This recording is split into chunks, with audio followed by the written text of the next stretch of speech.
तो आज हम नबी पाक की बर्थ से आगे चलेंगे। थोड़ा सा मैं मैप बना लेता हूँ अगेन, क्योंकि आज फिर हमारे काम आएगा मैप। लास्ट वीक भी हमने बनाया था। तो बेटा देखिए, नबी पाक सल्लल्लाहु अलैहि वसल्लम ने जो इस्लाम फैलाया, जो इस्लाम की तबलीग की, वो ज़मीन के किसी न किसी टुकड़े पे की।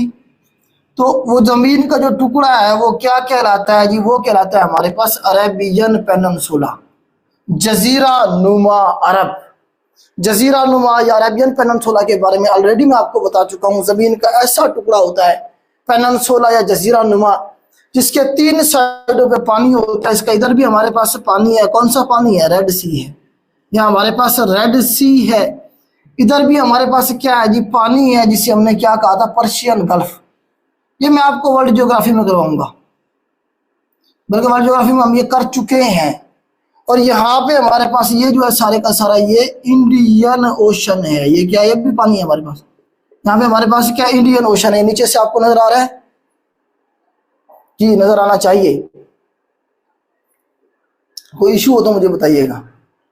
चलें जी, ये हमारे पास अरेबियन पेनिनसुला। तो नबी पाक ने जमीन के किसी ना किसी टुकड़े पे तो इस्लाम फैलाया था ना, ऐसी हवा में तो नहीं इस्लाम फैला। इसमें हमारे पास ये जो हमारे पास टुकड़ा है जमीन का, इसे हम कहते हैं अरेबियन पेनिनसुला। तो इसमें जो मेन कंट्री है आज भी वो ये है। ये हमारे पास यमन है और ये हमारे पास ओमान है। आज मेरे ख्याल से न्यूज़ थी कि जो है ना, इसराइल ने या फिर अमेरिका ने यहाँ से जो सऊदी अरब है उसकी हदूद क्रॉस करके यमन पे हमला कर दिया है। तो ये जो इलाका है सारे का सारा ये सऊदी अरेबिया है, और ये हमारे पास मक्का है, और ये हमारे पास मदीना है। यहाँ पे हमारे पास मुल्क शाम हुआ करता था कभी। आजकल यहाँ पे इराक भी बन गया है, लेकिन उस वक्त यहाँ पे शाम था सिर्फ। हम उस दौर में जो है ना जा चुके हैं, उस दौर को हम पढ़ रहे हैं जिस दौर में नबी पाक की यहाँ पे पैदाइश हो रही है। इसके ऊपर यहाँ पे हमारे पास यरूशलेम था, आपको पता है। यरूशलेम जो था वो भी हमारे पास यहीं पे है, जो कि आजकल बैतुल मुक़द्दस के नाम से जाना जाता है। मस्जिद अक्सा भी यहीं पे है। ठीक हो गया जी। तो ये थोड़ा सा मैप है, यहाँ से ये मैप हमारे काम आएगा, क्योंकि आज हमने बहुत सारी चीज़ें और डिस्कस करनी है। तो लास्ट जो इवेंट हमने डिस्कस किया था नबी पाक के हवाले से, हमने ये देखा था कि नबी पाक सल्लल्लाहु अलैहि वसल्लम की मक्का में पैदाइश हो गई कब?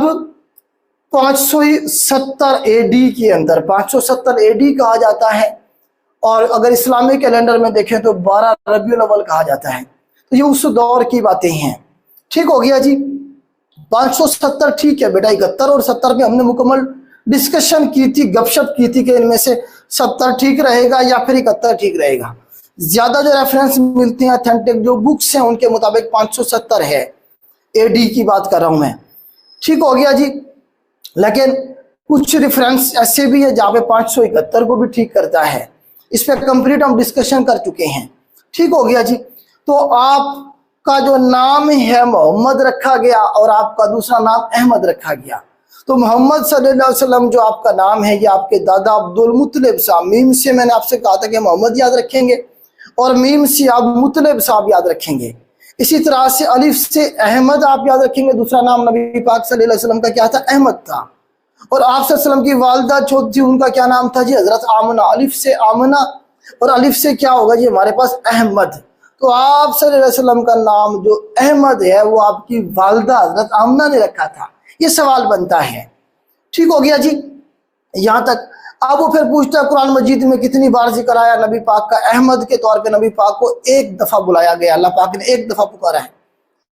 अहमद का नाम 1 दफा आया सूरह अल-सफ में। और जो मोहम्मद सल्लल्लाहु अलैहि वसल्लम का नाम मोहम्मद है वो कुरान मजीद में 4 बार आया है। ठीक हो गया जी। आपकी पैदाइश हो गई थी, फिर हमने आपकी फोस्टर मदर भी देख ली थी कि आपकी जो रजाई माँ है, फोस्टर मदर है, वो 4 हैं। आप सल्लल्लाहु अलैहि वसल्लम खुद कहा करते थे कि जी मेरी 4 क्या है जी? वालिदा है, रजाई माँ है। एक हमने देखा था कि हजरत हमारे पास थी जो है ना, इसमें देखें कि सोबिया, उसके बाद हजरत खौला, उसके बाद हजरत हलीमा, और उसके बाद हजरत उम्मे ऐमन रज़ियल्लाहु ताला अन्हो जो है, ये क्या होंगी जी हमारे पास?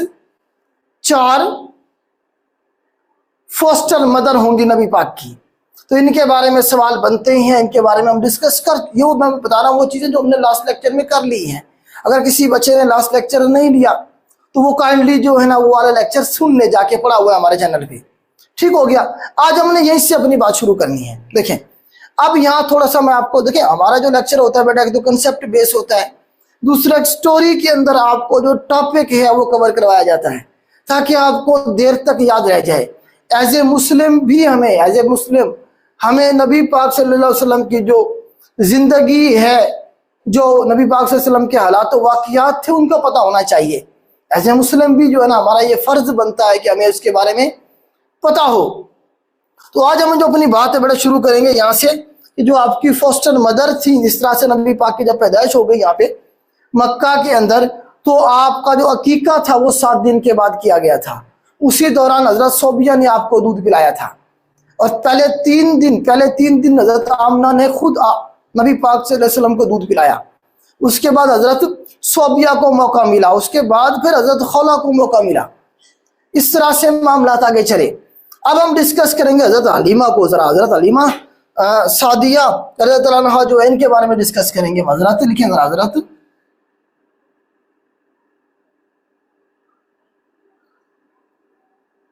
इनके बारे में जरा डिस्कस करेंगे। तो अब जो है ना जी, अब तरीकाकार क्या था, यहाँ पे जो रिवाज था, जो कस्टम था वो क्या थे जी, इसके बारे में 2 रिवायात हैं, आप रिवायात याद रखिएगा। एक रिवायात ये है कि मक्का में काबा था, पूरी दुनिया से लोग इधर आते थे, किसके लिए, तवाफ करने के लिए। अब पूरी दुनिया से जब लोग यहाँ आएंगे उनकी अलग अलग ज़बानें होंगी, हर एक जो शख्स आएगा किसी भी मुल्क से, किसी भी इलाके से, उनकी अपनी एक लैंग्वेज होगी। तो मक्का के जो लोग थे, अरब जो थे, ये अपनी लैंग्वेज के हवाले से बहुत ज्यादा कॉन्शियस थे। बच्चा जो होता है छोटा, वो लैंग्वेज सीख रहा होता है, तो ये चाहते थे कि हमारी जो लैंग्वेज है उसमें किसी और लैंग्वेज की मिक्सिंग ना हो। इसीलिए वो अपने छोटे बच्चों को भेज दिया करते थे मदीना। जब बच्चा बड़ा हो जाता, 4, 5, 7 सालों का, लैंग्वेज मुकम्मल तौर पे सीख चुका होता, उसके बाद फिर वो मक्का आ जाता था। एक ये रिवायात है। दूसरी रिवायात ये है कि मक्का की जो आबो हवा थी, जो इन्वायरमेंट था, वो छोटे बच्चों के लिए साजगार नहीं था। बच्चा छोटा जो होता वो बीमार होकर फौत हो जाया करता था। इसीलिए मक्का के लोग क्या करते, बच्चों को क्या करते, मदीना भेज दिया करते थे। वो मदीना में बड़ा हो जाता, थोड़ा सा जब बड़ा हट्टा कट्टा हो जाता, फिर वो वापस आ जाता था मक्का में। अब नबी पाक सल्लल्लाहु अलैहि वसल्लम की जब बर्थ हुई तो उस साल भी मदीना से लोग आएंगे मक्का और बच्चों को अडॉप्ट करके ले जाएंगे मदीना की तरफ। मदीना वालों का इस तरह से खर्चा चलता था, इस तरह से उन्हें पैसे मिलते थे परवरिश करने के। अब इस साल जब नबी पाक सल्लल्लाहु अलैहि वसल्लम की पैदाइश, तो मदीना से जो काफिला आ रहा था मक्का की तरफ, तो उसमें एक औरत हजरत हलीमा सादिया भी थी। तो ये मदीना की रहने वाली थी। इनका जो कबीला था वो पूछ लेता है कभी कभार, तो इनका कबीला था बनु साद था। लिखे जरा, बनु साद, वो साद से सादिया, या फिर बनु हवाजिन भी पूछेगा कहीं कहीं आपको, बनु हवाजिन या फिर बनु साद, दोनों में से एक दे सकता है। जो मेन ट्राइब था बनु हवाजिन था, फिर उसका सब ट्राइब था बनु साद। तो इस तरह से वो भी तशरीफ ला रही थी मक्का में बच्चों को अडॉप्ट करने के लिए।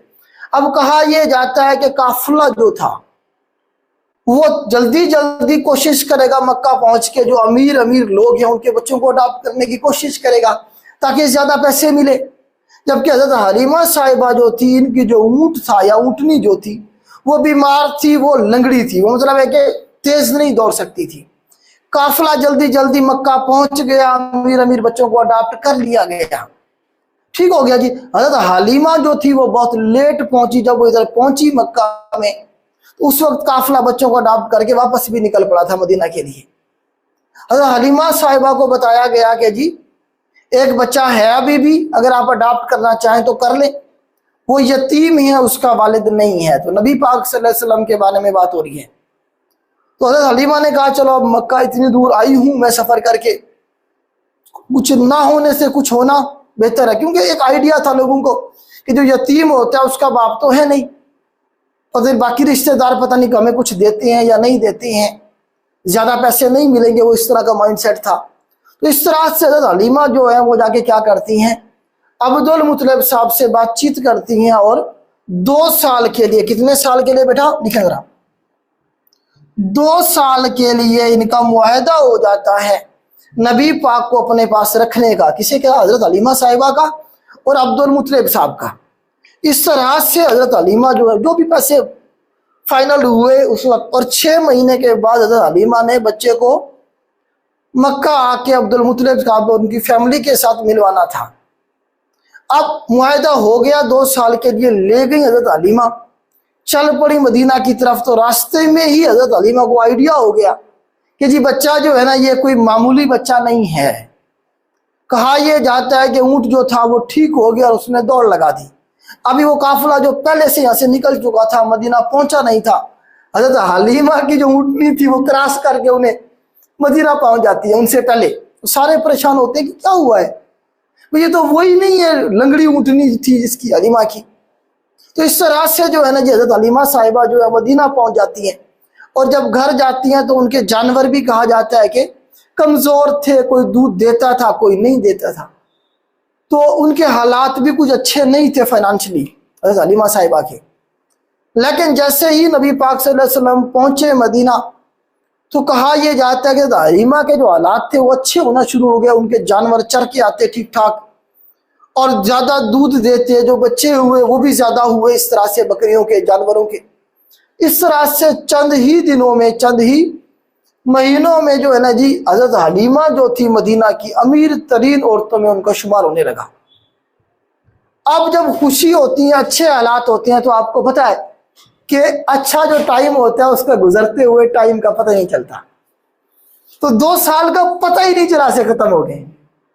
खुशहाली के जो दिन होते हैं वो जल्दी गुजर जाते हैं, बदहाली के जो दिन है वो नहीं गुजरते, मुश्किल हो जाते हैं।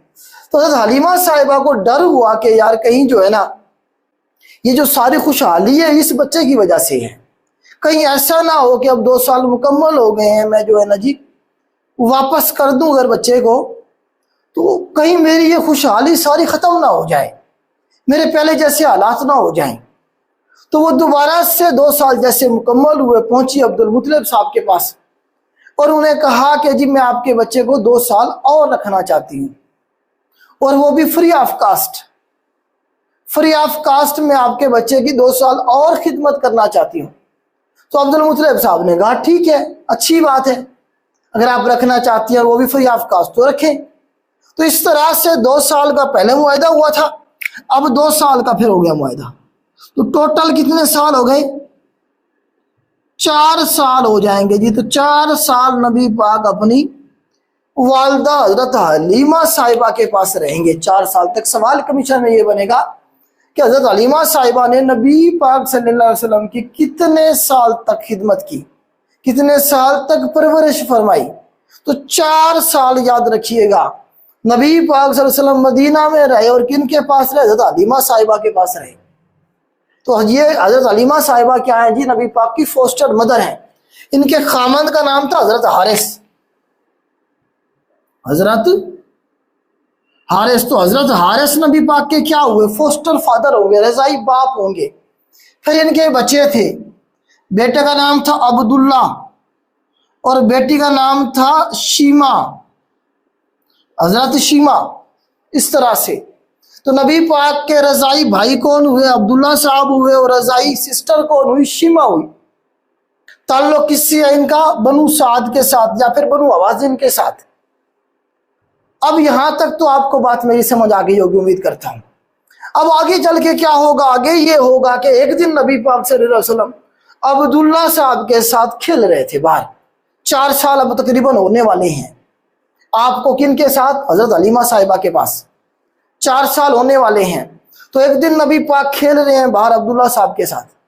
तो हुआ ये कि जिब्राइल अमीन तशरीफ लाए, उन्होंने नबी पाक को पकड़ा, नबी पाक का सीना चाक किया और आप सल्लल्लाहु अलैहि वसल्लम का दिल निकाला और उसे आबे ज़मज़म से धोया और दोबारा से अपनी जगह पे लगा दिया। अब ये सारा जो माजरा था अब्दुल्ला साहब देख रहे हैं, डर गए कि क्या हुआ है ये, और फौरन डर के जाते हैं अपनी वालदा को जाके बताते हैं कि जी कोई शख्स आया और उसने क्या किया है, मोहम्मद सल्लल्लाहु अलैहि वसल्लम को क्या कर दिया है जी, उनका सीना फाड़ दिया, उनका सीना चाक कर दिया है, या जो है ना जो उन्हें नुकसान पहुंचा दिया है, या उन्हें कत्ल करने की कोशिश की जा रही है। तो हज़रत हलीमा भागी हुई आती हैं, आके देखती है नबी पाक ठीक ठाक खड़े होते हैं। जब सीना चेक किया जाता है तो ऐसे महसूस होता है जैसे किसी ने अभी अभी टांके लगाए हों ऑपरेशन के बाद।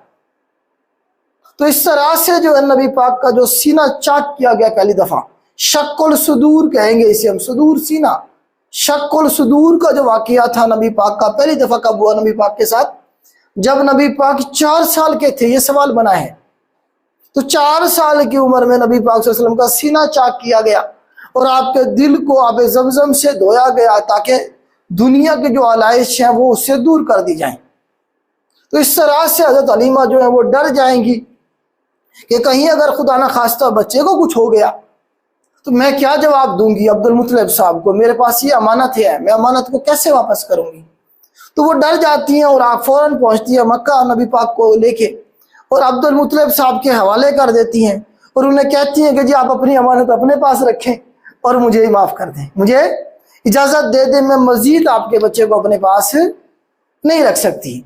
इस तरह से 4 साल नबी पाक मदीना में गुजारने के बाद कहाँ पहुंच जाती है, मक्का, अब्दुल मुत्तलिब साहब के पास, हज़रत आमना के पास पहुंच जाती है। तो यहाँ तक उम्मीद करता हूँ मैं आपको समझा पाया हूँगा, क्लियर हो गया होगा। मुझे बता दें कि यहाँ तक क्लियर हो गया है, कोई इशू है तो बेटा मुझे बता दें। यहाँ तक आपको समझ आ गई, क्लियर हो गया? जी बेटा बताइएगा क्या रिस्पॉन्स है बच्चों का।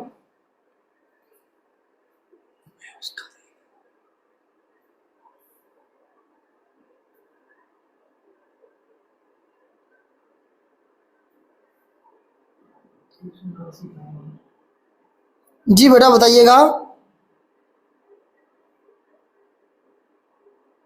यहां तक क्लियर है?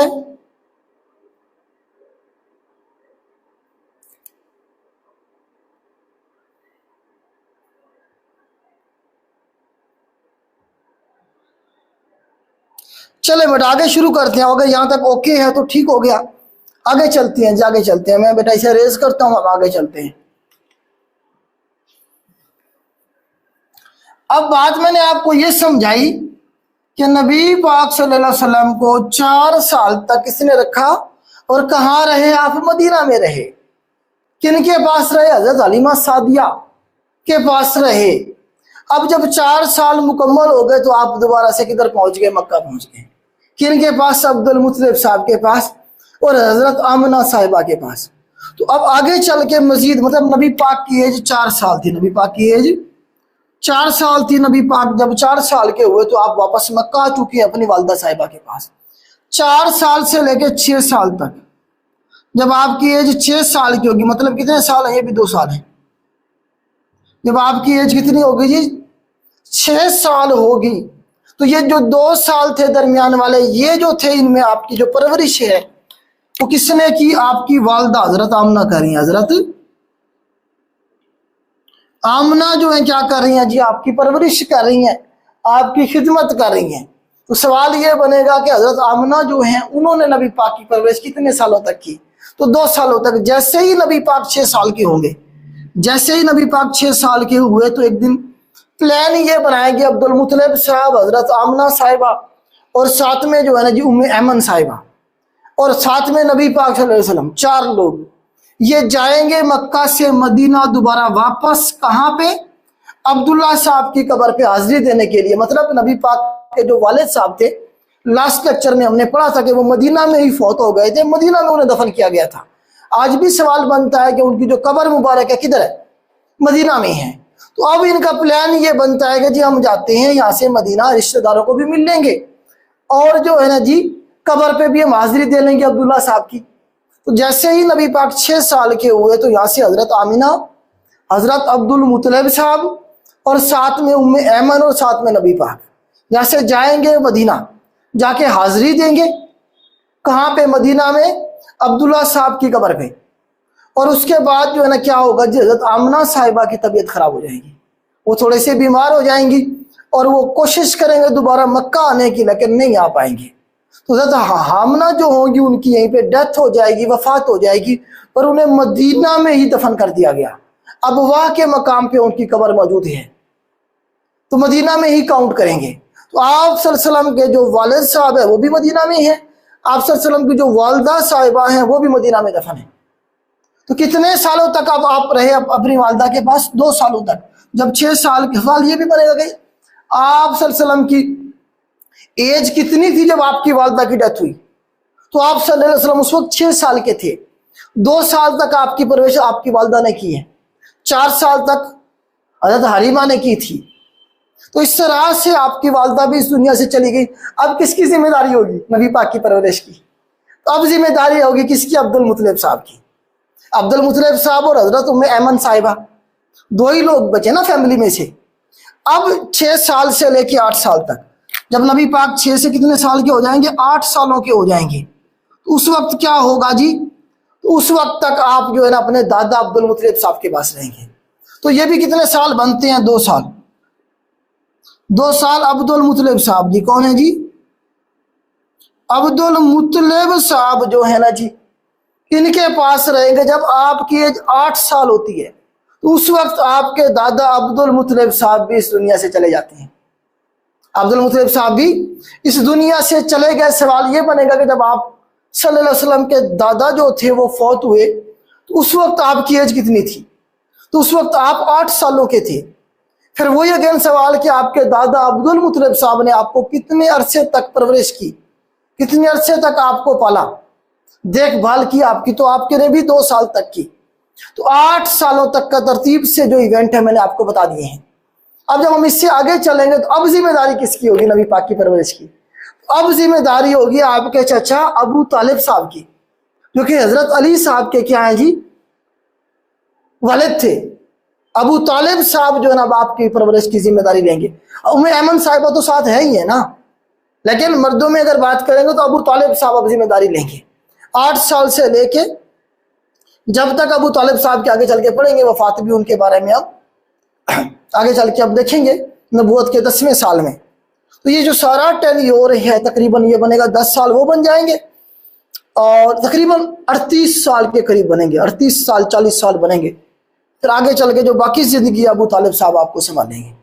इसे मैं रेज करता हूँ, जरा देखते हैं अबू तालिब साहब के बारे में। इसे मैं रेज करता हूँ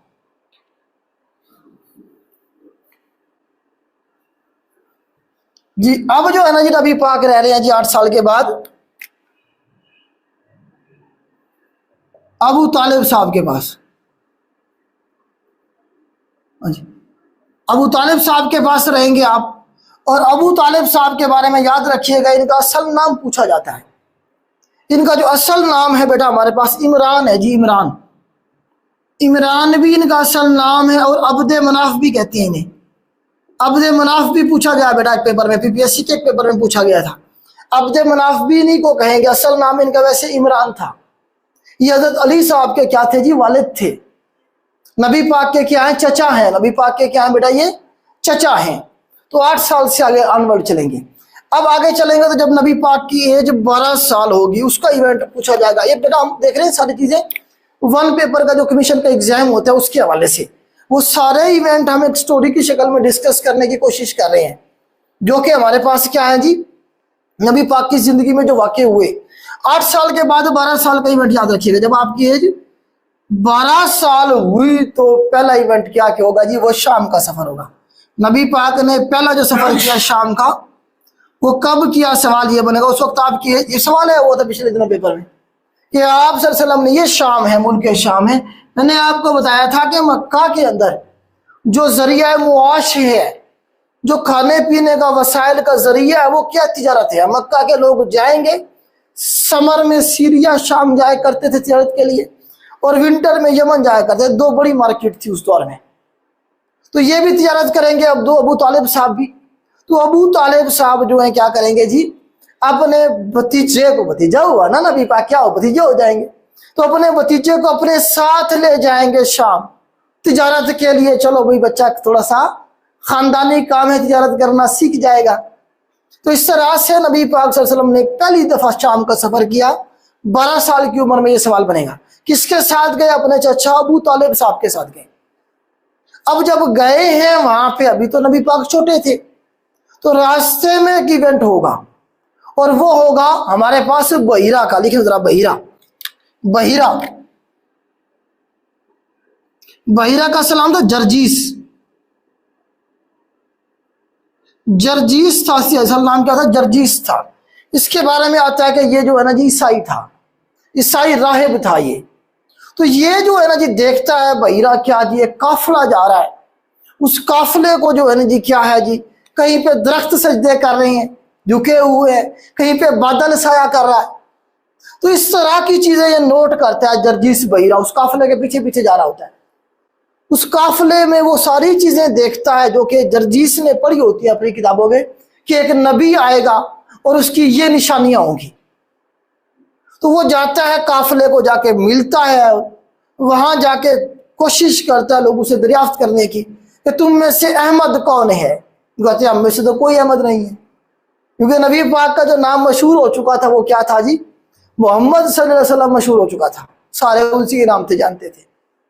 फिर उसने देखा जो है ना मुख्तलिफ लोगों को जो है ना जी जांचने की कोशिश की। तो जैसे नबी पाक की यहाँ से मतलब दो शानों के दरमियान में से कपड़ा हटाया कहा जाता है, तो वहां पे मोहरे नबूवत मौजूद थी। अब उसे कंफर्मेशन हो गई और उसने क्या किया जी, पूछा अबू तालिब साहब से, जी ये किसके साथ है, ये बच्चा किसके साथ है?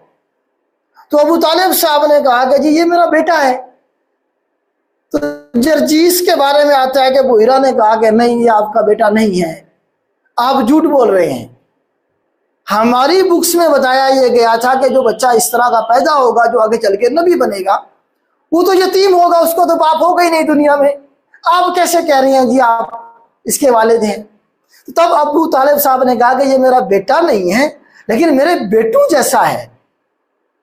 तो उस वक्त उस बहीरा ने मशवरा दिया अबू तालिब साहब को कि जी आप इसे दोबारा शाम में ना लेके आए, इसे वही मक्का में रखें। क्यों? क्योंकि ये जो इलाका था शाम का, यरूशलेम, ये सारा गढ़ था यहूदियों का। और यहूदियों ने क्या किया था, उन्होंने ईसाइयों के जो नबी हैं, ईसा अलैहिस्सलाम हमारे भी नबी हैं, उन्हें क्या कर दिया था, सलेब पे लटका दिया था, फांसी पे लटकाया था। ईसाइयों के मुताबिक, हमारे मुताबिक तो ये है ना कि अल्लाह पाक ने उनसे उठा लिया था ऊपर और उसकी जगह पे उनके हम शक्ल को फांसी पे लटका दिया गया था। लेकिन किसी ना किसी को तो फिजिकल लटकाया गया था ना, ईसाई कहते हैं लटका दिया गया था। तो ईसाइयों ने कहा कि जो ना, बहीरा ने कहा कि इसे ना लेके आए दोबारा से, ये अभी छोटा बच्चा है, कहीं इसे यहूदी जो है हमारे नबी की तरह इसे भी कहीं असैसिनेट ना कर दें, तो इसे आप उधर मक्का में ही रखें, क्योंकि इस एरिया में सारे में यहूदियों का कंट्रोल था मैक्सिमम। तो इस तरह से जो है ना जी पहली दफा जो पेशीन गोई की, सवाल ये बनेगा वो किसने की? नबी पाक की नबूवत की। तो बहीरा ने पहली दफा क्या की थी? पेशीन गोई की थी कि ये बच्चा आगे चल के नबी बनने वाला है, आप इसकी हिफाजत करें। तो इस तरह से नबी पाक अब मक्का में ही रहेंगे, अब दोबारा से उन्हें शाम नहीं जाने दिया जाएगा, इन्हें यहीं पे बकरियां लेके दी जाएंगी और बकरियां नबी पाक चराते रहेंगे। कोई मतलब है कि शक ही नहीं कर सकता कि एक बकरियां चराने वाला भी नबी हो सकता है। तो इस तरह से नबी पाक अब मक्का में ही रहेंगे और बकरियां चराते रहेंगे। यहां तक मुझे बता दें कि यहां तक आपको जो इवेंट थे सारे क्लियर हो गए? जी बेटा बताइएगा।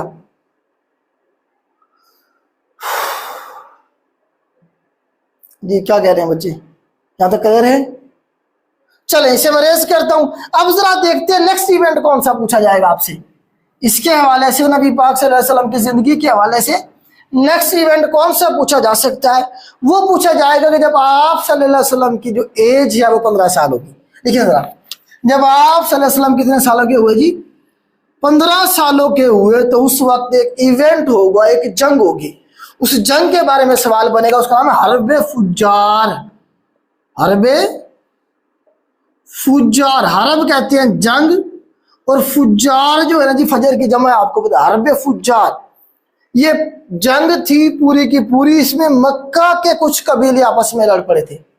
कुरैश कबीला, कैस कबीला, ये कबीले जो थे मदीना मक्का के, ये आपस में लड़ पड़े थे। अब कुरैश 20 में शामिल था, तो कुरैश की तरफ से भी नुमाइंदगी होगी। तो कुरैश की तरफ से कौन जाएंगे? अबू तालिब साहब जाएंगे। कौन जाएंगे जी?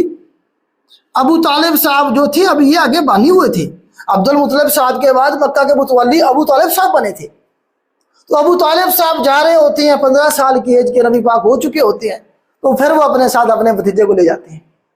नबी पाक सल्लल्लाहु अलैहि वसल्लम पहली दफा सवाल ये बनेगा कि इस्लाम से पहली वो कौन सी जंग थी जिसमें नबी पाक ने हिस्सा लिया था? तो हर्ब फुज्जार थी।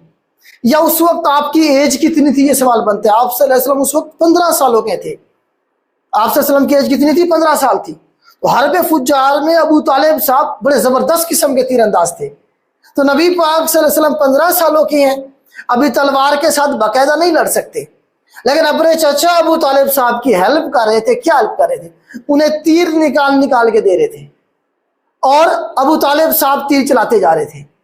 इस तरह से नबी पाक ने इस जंग में हिस्सा लिया था। ये इस्लाम से पहले की जंग है। तो ये जो जंग थी, अब देखिए मक्का के कबीले थे आपस में लड़ रहे हैं। जंग के बाद नबी पाक सल्लल्लाहु अलैहि वसल्लम को बड़ा दुख हुआ कि यार हम लोग आपस में लड़ रहे हैं, किसका नुकसान कर रहे हैं हम?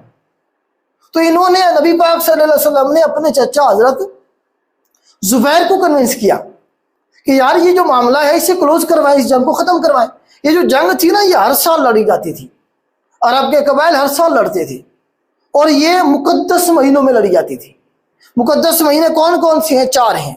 हाँ जी, 4 महीने जो है मुकद्दस महीने। एक हमारा 11वां इस्लामी कैलेंडर में 11वां महीना ज़िकात, और एक 12वां महीना कौन सा? जिलहज्जा।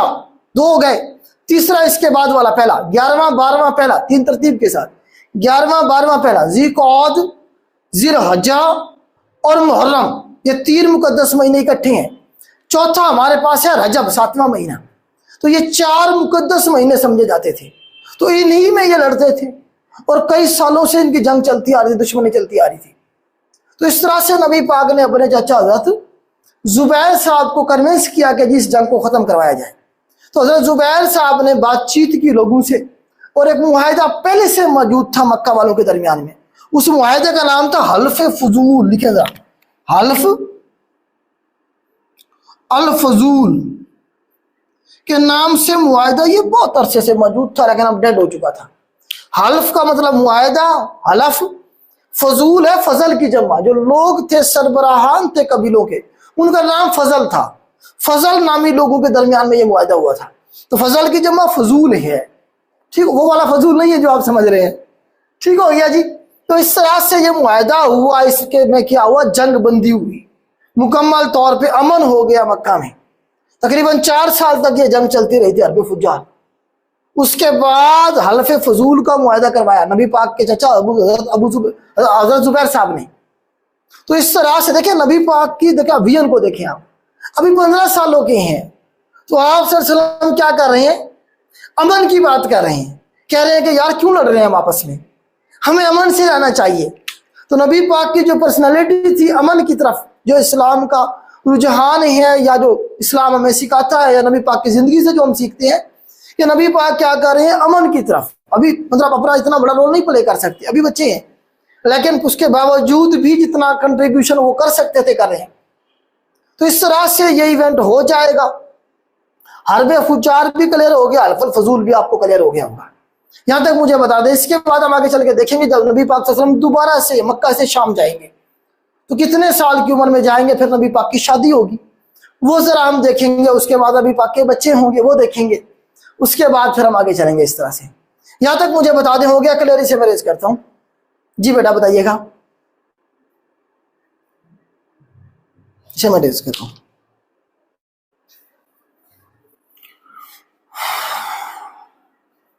चलें जी, अब जरा हम देख लेते हैं नबी पाक सल्लल्लाहु अलैहि वसल्लम ने दोबारा दूसरा शाम का सफर। नबी पाक सल्लल्लाहु अलैहि वसल्लम का दूसरा सफर है शाम। तो आप नबी पाक दूसरी दफा जो शाम जा रहे हैं, कब जा रहे हैं जी? 24 साल की उम्र में।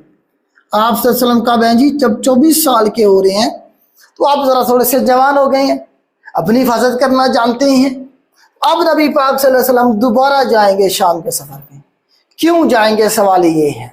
मैंने आपको कहा कि काम क्या कर रहा है, कर रहे हैं मक्का के लोग, तिजारत कर रहे हैं, तिजारत के गर्ज से ही जाएंगे। लेकिन अब की बार हजरत खतीजा का माल लेके जाएंगे। हजरत खतीजा जो हैं वो मक्का की एक मालदार औरतों में से थी। हजरत खतीजा बिन्त खुवाइलिद, तो वो मक्का की मालदार खातून में से थी। उनकी ऑलरेडी 2 शादियां हो चुकी थी, वो फौत हो गए थे उनके खामन, 3 बच्चे थे हजरत खतीजा के। तो लेकिन अमीर तरीन औरत थी मक्का की, और जो है ना आप ये देखें कि ज़ियारत क्या करती थी वो। तो उन्होंने नबी पाक सल्लल्लाहु अलैहि वसल्लम के बारे में सुन लिया था कि वो नबी पाक मशहूर हो चुके थे सादिक के और अमीन के लकब से, मक्का में जो बड़ा ईमानदार बंदा है। तो उन्होंने राब्ता किया नबी पाक से कि जी आप ऐसे करें, मेरा माल यहाँ से लेके जाएं और बेच के आए शाम में। तो नबी पाक ने कहा कि मैं क्यों लेके जाऊं। उन्होंने कहा जी मैं आपको उजरत दूंगी, मैं आपको उसकी मजदूरी दूंगी। नबी पाक ने कहा कि नहीं, मजदूरी नहीं, हम काम कर सकते हैं इकट्ठे, पार्टनरशिप पे। आपका माल है, आपका पैसा है, मैं सर्विसेज प्रोवाइड करूंगा, जो प्रॉफिट होगा उसे हम तकसीम कर लेंगे। इस तरह से बराबरी की सतह पे हम कारोबार कर सकते हैं। तो इस बात के ऊपर जो है ना जी बात डन हुई, और नबी पाक सल्लल्लाहु अलैहि वसल्लम हजरत खतीजा का जो बाल है वो लेके जा रहे हैं शाम। कितनी एज है? 24 साल है। तो इस तरह से जब माल लेके जा रहे होते हैं तो साथ में आपको जब कोई नया पार्टनर होता है ना बिजनेस में इंटर, तो आप उस पर चेक लगा देते हैं, आप देखते हैं उसे कि वो कहीं डंडी तो नहीं मार रहा है। तो इस तरह से कहा यह जाता है कि नबी पाक सल्लल्लाहु अलैहि वसल्लम के साथ भी हजरत खतीजा ने मैसरा को भेज दिया था। किसे? मैसरा गुलाम था हजरत खतीजा को, उसे भेज दिया गया था कि आपने जरा चेक करना है। ईमानदारी के किस्से तो हमने बड़े सुने हैं, प्रैक्टिकली कैसे हैं ये इंसान। तो मैसरा देखता है कि जी बड़ा जबरदस्त आदमी है, सही माल को सही बता के बेच रहा है, गलत को गलत बता के बेच रहा है, कोई मिक्सिंग नहीं करा जिस तरह से पहले लोग करते थे या मार्केट के बाकी लोग कर रहे थे। और उसमें माल में से ना खुद कुछ खाया ना मैसरा को कुछ दिया। मैसरा तो इस उम्मीद में था ना कि जिस तरह पहले लोग जाते हैं डंडी मारते थे, कुछ हिस्सा मैसरा को दे दिया, कुछ जेब में डाल दिया। अब जो है ना नबी पाक सल्लल्लाहु अलैहि वसल्लम की तो तबीयत वैसी थी नहीं, तो इस तरह से नबी पाक सल्लल्लाहु अलैहि वसल्लम ने पूरी ईमानदारी के साथ बिजनेस किया। और जब वापस आए हजरत खतीजा के पास और उन्हें आके अपना सारा हिसाब किताब दिया, तो वो जो प्रॉफिट था वो कई गुना ज्यादा था। वो और भी ज्यादा इंप्रेस हुई नबी पाक की इस मतलब ईमानदाराना बिजनेस डील की वजह से। अब मैसरा ने भी सारा वाकया सुना है कि जी बड़ा ईमानदार बंदा है, ना खुद कुछ खाया ना मुझे कुछ खाने दिया, सही माल को सही बता के बेचा, गलत माल को गलत बता के बेचा, किसी के साथ दो नंबरी नहीं की। तो इस तरह से और भी ज्यादा रिस्पेक्ट नबी पाक की बड़ी हजरत खतीजा के दिल में। फिर उसके बाद हजरत खतीजा क्या करेंगी, अपनी एक दोस्त नफीसा के जरिए, कौन सी उनकी दोस्त का नाम क्या है जी? नफीसा है उनकी सहेली का नाम। इनके जरिए क्या करेंगी, नबी पाक को शादी का पैगाम भिजवाएंगी, नबी पाक से निकाह का पैगाम भिजवाएंगी। नबी पाक सल्लल्लाहु अलैहि वसल्लम अपने चाचा अबू तालिब साहब से डिस्कस करेंगे, और उसके बाद जब वो इजाजत दे देंगे तो तब नबी पाक सल्लल्लाहु अलैहि वसल्लम क्या करेंगे, हजरत खदीजा के साथ शादी कर लेंगे। अब शादी हो जाएगी तो आप सल्लल्लाहु अलैहि वसल्लम का जो निकाह है वो किसने पढ़ाया था, जो भी उस वक्त का तरीका था निकाह का, वो अबू तालिब। सवाल बनता है, अबू तालिब साहब ने आपका निकाह पढ़ाया नबी पाक सल्लल्लाहु अलैहि वसल्लम के साथ हजरत खदीजा प्लस नबी पाक सल्लल्लाहु अलैहि वसल्लम, इनका जो निकाह था वो किसने पढ़ाया जी? अबू तालिब साहब ने पढ़ाया। किसने पढ़ाया बेटा? सवाल बनेगा, इनका निकाह किसने पढ़ाया बेटा? इधर से नजर आ रहा है, देखें जरा। अबू तालिब साहब ने क्या किया जी? आपका निकाह पढ़ाया। और इसमें आप देखें नबी पाक की जो एज थी कितनी थी जी उस वक्त? 25 साल थी। ये पूछ लेता है सवाल, 25 साल थी। हज़रत खदीजा की एज जो थी वो 40 साल थी। आपकी एज 25 साल, हज़रत खदीजा की एज जो थी वो 40 साल थी। इस तरह से नबी पाक की शादी हो गई। जो हक महर दिया गया नबी पाक की तरफ से वो 500 तलाई थे। 500 तलाई, आपको पता है सोने तलाई जो सिक्के होते हैं, तलाई के जो सिक्के थे उस वक्त 500 दिए गए। ठीक हो गया जी, आपका हक महर ये था। और उसके बाद जो है ना जी आप देखें कि इसके अलावा भी कुछ लिया दिया गया। ये सवाल बने पेपर में, एक तो ये सवाल बने, दूसरा क्या लिया दिया गया? दूसरा ये किया गया, हजरत खतीजा ने अपने खावंद नबी पाक सल्लल्लाहु अलैहि वसल्लम को क्या किया जी? एक गुलाम गिफ्ट किया। उस गुलाम का नाम क्या था? हजरत जैद बिन हारिसा। हजरत जैद बिन हारिसा वो वाहिद साहबी हैं जिनका जिक्र कुरान पाक में आया है, डायरेक्टली नाम लेके। इसके अलावा कोई साहबी नहीं है जिसका जिक्र कुरान मजीद में डायरेक्ट आया हो। तो नबी पाक सल्लल्लाहु अलैहि वसल्लम के ये गुलाम थे, ये मतलब हजरत खतीजा ने इन्हें गिफ्ट किया था नबी पाक को। ये उस वक्त 15 सालों के थे, छोटी सी उनकी उम्र थी। 15 साल के गुलाम थे, इन्हें गिफ्ट किया गया नबी पाक को। तो सवाल बना है कि ज़ैद बिन हारिसा जो थे, ये किसने गिफ्ट किया था नबी पाक को? तो आपकी बेगम हजरत खतीजा ने किया था आपको गिफ्ट। ये 15 सालों के ये थे, ज़ैद बिन हारिसा इनका नाम था। कुरान मजीद की सूरह अहज़ाब है मेरे ख्याल से, जिसमें इनका जिक्र आया है। ठीक हो गया जी। भी सवाल पूछता कौन सी सूरत में आया? सूरह अहज़ाब, याद रखिएगा। अच्छा, ये तो हो गया ना, बेगम ने गिफ्ट दिया है। नबी पाक क्या गिफ्ट दे रहे हैं? तो नबी पाक ने अपनी बेगम को 20 ऊंट गिफ्ट किए थे। नबी पाक ने निकाह के मौके पे अपनी बेगम हज़रत खतीजा को क्या किया था जी? 20 ऊंटों का तोहफा दिया था, गिफ्ट किया। सवाल बने हैं सारे। तो इस तरह से शादी हो गई बेटा नबी पाक सल्लल्लाहु अलैहि वसल्लम की। और जो है ना जी, सारी चीजें मैंने आपको बता दी हैं। शादी के हवाले से जो सवाल बन सकते हैं, हक महर कितना था, ठीक हो जी, निकाह किसने पढ़ा? अबू तालिब साहब निकाह पढ़ा रहे हैं। इस तरह से जो है ना जी, नबी पाक सल्लल्लाहु अलैहि वसल्लम की जिंदगी के हवाले से ये चीजें मेरे ख्याल से आपको क्लियर हो गई होंगी। उसके बाद जो मेन आगे चलेंगे तो हम इवेंट जो होगा नबी पाक सल्लल्लाहु अलैहि वसल्लम की जिंदगी के हवाले से तब होगा जब आप 30 साल के होंगे। यहां तक मुझे बता दें, क्लियर हो गया आपको? यहां तक बता दे बेटा।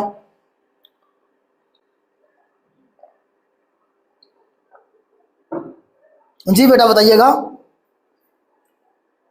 हाँ जी ठीक है, चलें इसे मैं रेज करता हूं।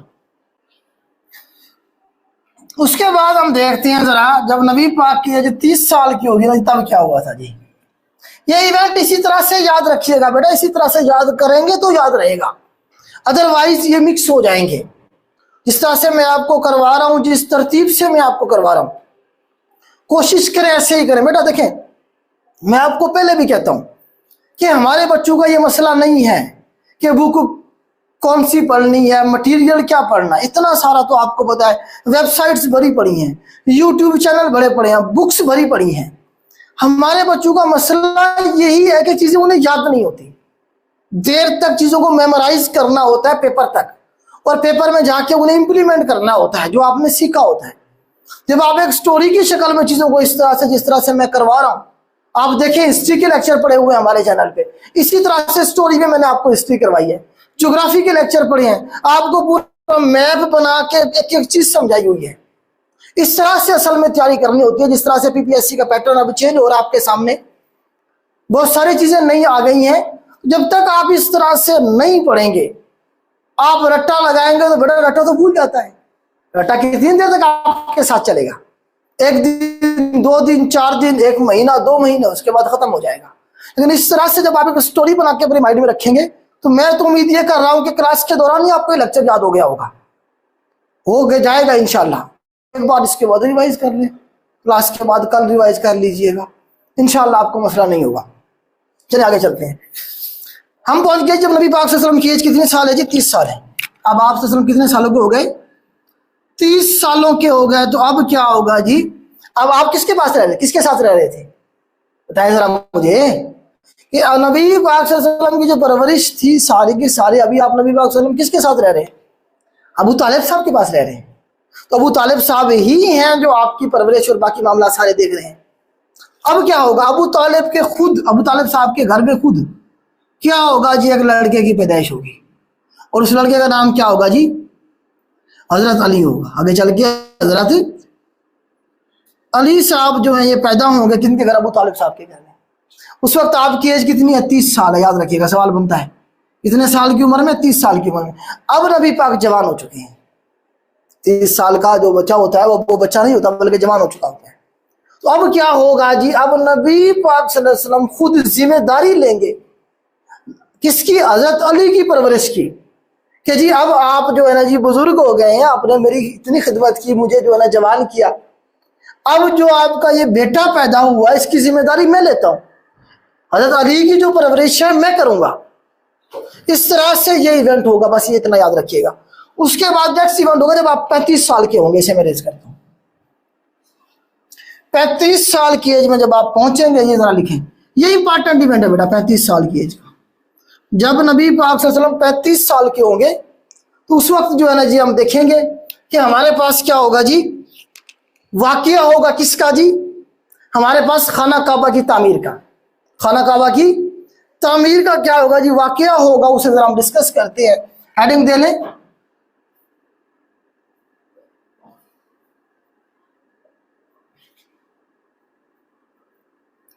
खाना काबा की जो तामीर होगी ना जी, कब होगी बेटा? ये जब आपकी एज 35 साल होगी। तो हुआ ये बेटा, टाइम बहुत गुजर गया था। खाना काबा किधर है जी? मक्का में। हजरत इस्माइल अलैहिस्सलाम ने बनाया था, इब्राहिम अलैहिस्सलाम ने, उनके साथ इस्माइल अलैहिस्सलाम ने काम किया था। अंबिया किराम की जब हिस्ट्री देखेंगे तो उसमें मैं आपको करवा दूंगा। अब हुआ क्या, वो वक्त के साथ साथ जो बिल्डिंग थी वो सीधा हो गई, तो बिल्कुल ही वो खत्म हो चुकी थी। मतलब उसका जो है ना जी, दीवार किसी वक्त भी गिर सकती थी, इस तरह कह सकते हैं आप। अब उसे दोबारा से मुरम्मत करना चाह रहे थे मक्का के लोग, लेकिन हिम्मत कोई नहीं कर रहा। देखिए, जब भी आप नई बिल्डिंग बनाएंगे उस जगह पे, पुरानी बिल्डिंग को गिराना पड़ेगा ना। अब गिराए कौन? गिराने वाले जो आए थे यमन से अबराह लश्कर लेके, क्या असर हुआ था उसका? अब वो जो वाकया था अबराह वाला हम डिस्कस कर चुके हैं सारा, वो भी तो गिराने आया था ना। अब उसके साथ अल्लाह पाक ने जो किया था, अब उस दौर में जो लोग जिंदा थे उसमें से कुछ लोग अभी भी जिंदा है, उन्होंने देखा अबराह को बर्बाद होते हुए, तो वो सारे डरते थे। बातें फैली हुई थी इधर उधर कि कोई भी बंदा काबा को गिराने की कोशिश ना करे वरना वो बर्बाद हो जाएगा, उसके ऊपर अजाब इलाही आएगा। तो हिम्मत कोई नहीं कर रहा था गिराने की। तो इसीलिए फिर क्या होगा जी, एक दिन सारे इकट्ठे होंगे, मशवरा करेंगे और जाके एक पत्थर उस खाना काबा की बिल्डिंग से ऐसे निकालेंगे बाहर, और जैसे वो निकालेंगे, कहा यह जाता है जो पत्थर था वो दोबारा से अपनी जगह पे जाके फिट हो गया, और भी ज्यादा डर गए। तो ये क्या हो गया हमारे साथ? तो कहा यह जाता है जो उस दौर के पढ़े लिखे या जिन्हें इल्म था थोड़ा बहुत, उन्होंने हमें बताया कि इसका मतलब ये है कि जिस तरह हलाल रिज्क इसके बनाने में लगा हुआ है, उसी तरह के हलाल रिज्क से आप क्या करेंगे? इसी कंस्ट्रक्शन करेंगे। उसमें किसी किस्म का जो है ना जी 2 नंबर पैसा नहीं होना चाहिए। तो ये उसकी बताई गई तावील, और फिर पैसे इकट्ठे किए गए।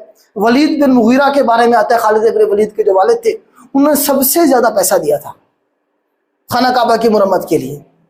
अब कोई बंदा जाए ना गिराने के लिए, पैसा तो इकट्ठा कर लिया। अब ये कहा जाता है कि वो जो काबा था ना, उसके तय खाने में एक बहुत बड़ा अस्तार रहता था, लोग इसलिए भी डरते थे उधर जाने से। तो हुआ यह कि एक दिन वो अस्तार निकला ऐसे बाहर, और वो खाना काबा के जो ऊपर मुंडेर थी उसके ऊपर आके बैठ गया। फिर एक परिंदा आया कोई, वो उसे उठा के ले गया। मतलब अल्लाह ताला को भी ये मकसूद था कि इसे बनाया जाए, वो वहां से जो चीजें थी वो क्लियर की गई। तो इस तरह से फिर उसके बाद एक शख्स को तैयार किया गया कि वो जाए टेस्ट के तौर पे, जाके क्या करे, खाना काबा की जो बिल्डिंग है उसे तोड़े, उसे गिराए। फिर हम देखेंगे कि रिएक्शन क्या आता है।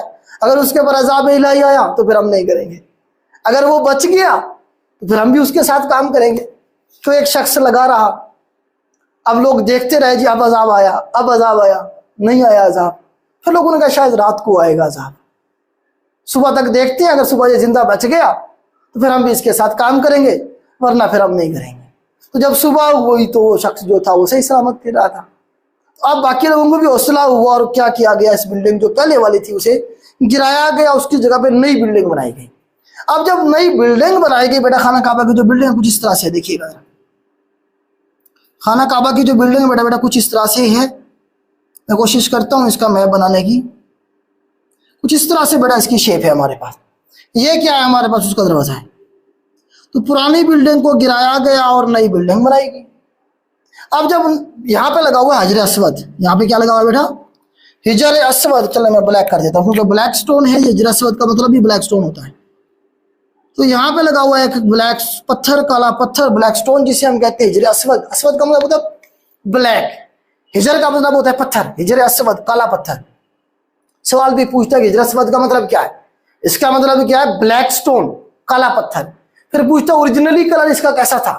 तो ओरिजिनली इसका कलर ब्लैक नहीं था, व्हाइट था। याद रखिएगा, ओरिजिनली कलर कैसा था इसका? व्हाइट था पत्थर का, और अभी क्या है जी? ब्लैक है। ठीक हो गया जी।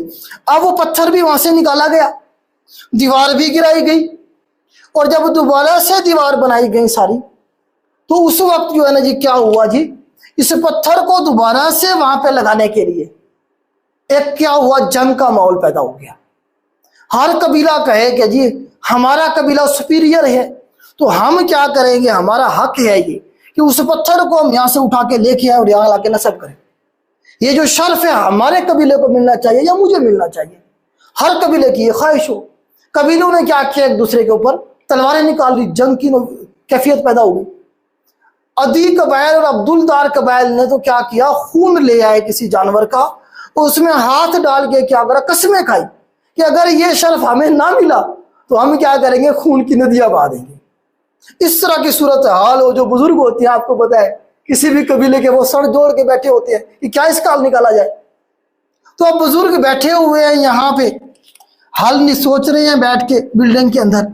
अब हल ये निकलता है कि जी हम ऐसे करते हैं, एक सालिस मुकर्रर कर लेते हैं, हम में से ही एक बंदा क्या होगा जी, सालिस होगा, वो फैसला करेगा हमारा। अब सालिस किसे बनाया जाए, किस कबीले का होना चाहिए, हर कबीला कहेगा जी हमारा होना चाहिए। अब इसमें ही मसला था। अब जो लोग इधर बैठे हुए हैं ना जी, उन्होंने क्या किया, उन्होंने कहा कि हम ऐसे करते हैं, इस दरवाजे से अब जो भी बंदा इंटर होकर अंदर आ रहा है वो हमारा सालिस होगा। दरवाजे से जो भी इंटर होके अंदर दाखिल होगा वो क्या होगा, हमारे दरमियान में सालिस होगा। तो बाय चांस यहाँ से क्या होता है जी, नबी पाक सल्लल्लाहु अलैहि वसल्लम, या अल्लाह ताला की तरफ से हुक्म था, तो इधर से क्या होंगे, नबी पाक सल्लल्लाहु अलैहि वसल्लम क्या करेंगे जी, अंदर इंटर हो जाएंगे, वो सारा वाकया सुनाएंगे। सोचिए आज के दौर में अगर ये होता तो क्या होता, मोबाइल फोन है, हमने फोन करना था अपने किसी रिश्तेदार को, जल्दी से आओ, ये शर्फ हमें मिलना चाहिए। उस दौर में मोबाइल फोन नहीं थे, लोग भी ईमानदार थे। तो इस तरह से क्या हुआ जी, नबी पाक सल्लल्लाहु अलैहि वसल्लम पहुंच गए, उन्हें सारा वाकया बताया गया कि जी हमने इस तरह से आपको सालिस माना था। तो नबी पाक सल्लल्लाहु अलैहि वसल्लम ने कहा, अच्छा आपने अगर मुझे सालिस बना लिया है तो क्या आप मेरी बात मानेंगे? उन्होंने कहा जी बिल्कुल मानेंगे। तो आप सल्लल्लाहु अलैहि वसल्लम ने कहा कि जाओ फिर एक कपड़ा लेके आओ, एक बड़ी सी चादर लेके आओ, एक बड़ा सा कपड़ा लेके आओ। एक बड़ी सी चादर लाई गई। तो नबी पाक सल्लल्लाहु अलैहि वसल्लम ने क्या किया जी, सारे जो कबाइल के सरदार थे उन्हें कहा कि इस कपड़े को साइडों से पकड़ लो। किसी ने एक कोना पकड़ लिया, किसी ने दूसरा कोना पकड़ लिया। वो सारे पहुंचे इधर, मिसाल के तौर पे अगर यहाँ पे रखा हुआ था जरसवद, यहाँ पे वो पहुंचे, नबी पाक सल्लल्लाहु अलैहि वसल्लम ने क्या किया, पत्थर को यहाँ से उठाया और उस कपड़े में रख दिया और उन्हें कहा कि लेके चलो इधर। वो इधर पहुंचे, फिर यहाँ पे नबी पाक सल्लल्लाहु अलैहि वसल्लम ने खुद क्या किया, उठा के उस जगह पे नस्ब कर दिया। इस तरह से वो जो एक जंग थी वो टल गई और सारे कबाइल के सरदारों को, सारे कबाइल को हिजर अस्वद को यहाँ से या नस्ब करने का सवाब भी मिल गया, शर्फ भी हासिल हो गया। तो यहाँ से पता ये चला कि नबी पाक सल्लल्लाहु अलैहि वसल्लम कितने ज़हीन थे कि उन्होंने मतलब अपनी दिमाग से, अपनी सोच से किस तरह से इतने बड़े मसले को ऐसे चुटकी में सॉल्व कर दिया। तो ये इस तरह से जो है हिजर अस्वद का जो वाकया था, ये कब हुआ, जब आपकी एज 35 साल है। अच्छा, इसके अंदर एक सवाल और पूछेगा वो, अब वो यहाँ से एडी का भी डालना शुरू कर देगा कि जी कौन से एडी में ये इवेंट हुआ। एडी होते हैं आफ्टर डिपार्चर ऑफ क्राइस्ट, ईसा अलैहि इस्लाम की वफात के बाद का जो टेन्योर है। तो अब इसमें देखेंगे 70 साल की एज में नबी, 570 में नबी पाक की पैदाइश हो रही है, 35 साल की हो गई, कितने हो गए, जमा करें इसमें 570 में जमा करें 35, कितना हो जाएगा 605। तो 605 एडी के अंदर हिजर अस्वद की नस्ब करने का या फिर खाना काबा की तामीर का जो वाकया हुआ वो कौन से साल में हुआ, 605 एडी में हुआ। अब आपने साथ में एडी के जो इवेंट में लिखवा रहा हूं आपको ये जरूर करने हैं, हर एक साल को करने की जरूरत नहीं है। 570 के बाद आपने 605 याद रखना है, उधर से आप नबी पाक की एज भी देखते जा रहे हैं। ठीक हो गया जी। हिजर अस्वद के हवाले से यहाँ पे, इसके हवाले से 2 सवाल और बन जाते हैं, मैं आपको यहीं पे कवर करवा देता हूँ। क्या जी, एक यहाँ पे इस तरह से दीवार है, छोटी सी यहाँ पे क्या बनी हुई है, दीवार बनी हुई है, और उस दीवार के अंदर का ये वाला जो एरिया है, ये वाला, इसे कहते हैं हतीम। क्या कहेंगे बेटा, इसे हतीम कहेंगे। तो हतीम जो है ये वाला एरिया, यहाँ पे नमाज पढ़ने का या यहाँ पे खड़ा होने का उतना ही सवाब है जितना ही खाना काबा के अंदर का, क्योंकि ये सारी जगह शामिल थी खाना काबा के अंदर। जब इसे तामीर किया गया नबी पाक के दौर में, उस वक्त मैंने बताया था आपको पैसे कम पड़ गए थे, क्योंकि हलाल रिज़्क के पैसे लगाने थे, तो इसीलिए कुछ पैसे कम हो गए थे। तो ये वाली जगह छोड़ दी गई थी उस वक्त, एक छोटी सी दीवार बना के, बस बाकी को छोड़ दिया गया था। फिर नबी पाक के बाद भी वो वैसे ही रही, किसी ने उसे दोबारा से बनाया नहीं है। तो जो बिल्डिंग है मेन हमारे पास वो इस तरह से यहाँ पे है, ये जो जगह रह गई है वहां पे अब छोटी सी एक दीवार बनी हुई है, और उसे क्या कहते हैं, हतीम कहते हैं, याद रखिएगा। ये हजर अस्वद है, मैंने आपको बता दिया क्या मतलब है इसका, ब्लैक स्टोन काला पत्थर। हजर अस्वद को बोसा देना, चूमना क्या कहलाता है, इस्तलाम कहलाता है।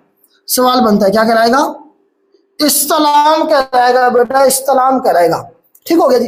अब ये दरवाजा है खाना काबा का, और ये हिजर अस्वद है, इसके दरमियान वाला ये वाला जो फासला है, पूछता है सवाल, हिजर अस्वद और खाना काबा के गेट के दरमियान में जो फासला है उसे हम क्या कहेंगे? उसे कहेंगे हम अल मुल्तजिम कहेंगे बेटा। इसे क्या कहेंगे हम? अल मुल्तजिम। सवाल बनेंगे ये सारे। तो इस तरह से बेटा 5-7 सवाल आपके यहाँ से भी कवर हो गए हैं मेरे ख्याल से। तो इसके बाद का जो इवेंट होगा बेटा वो होगा नबी पाक को जब नबूवत मिलेगी, जब नबी पाक सल्लल्लाहु अलैहि वसल्लम को क्या मिलेगी जी? नबूवत मिलेगी। वो जरा हम देखते हैं कैसे नबूवत मिली, इसे मैं रेस करता हूँ।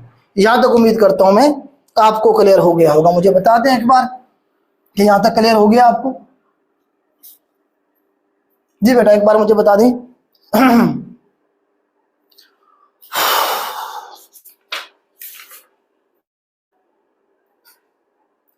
यहां तक हो गया है?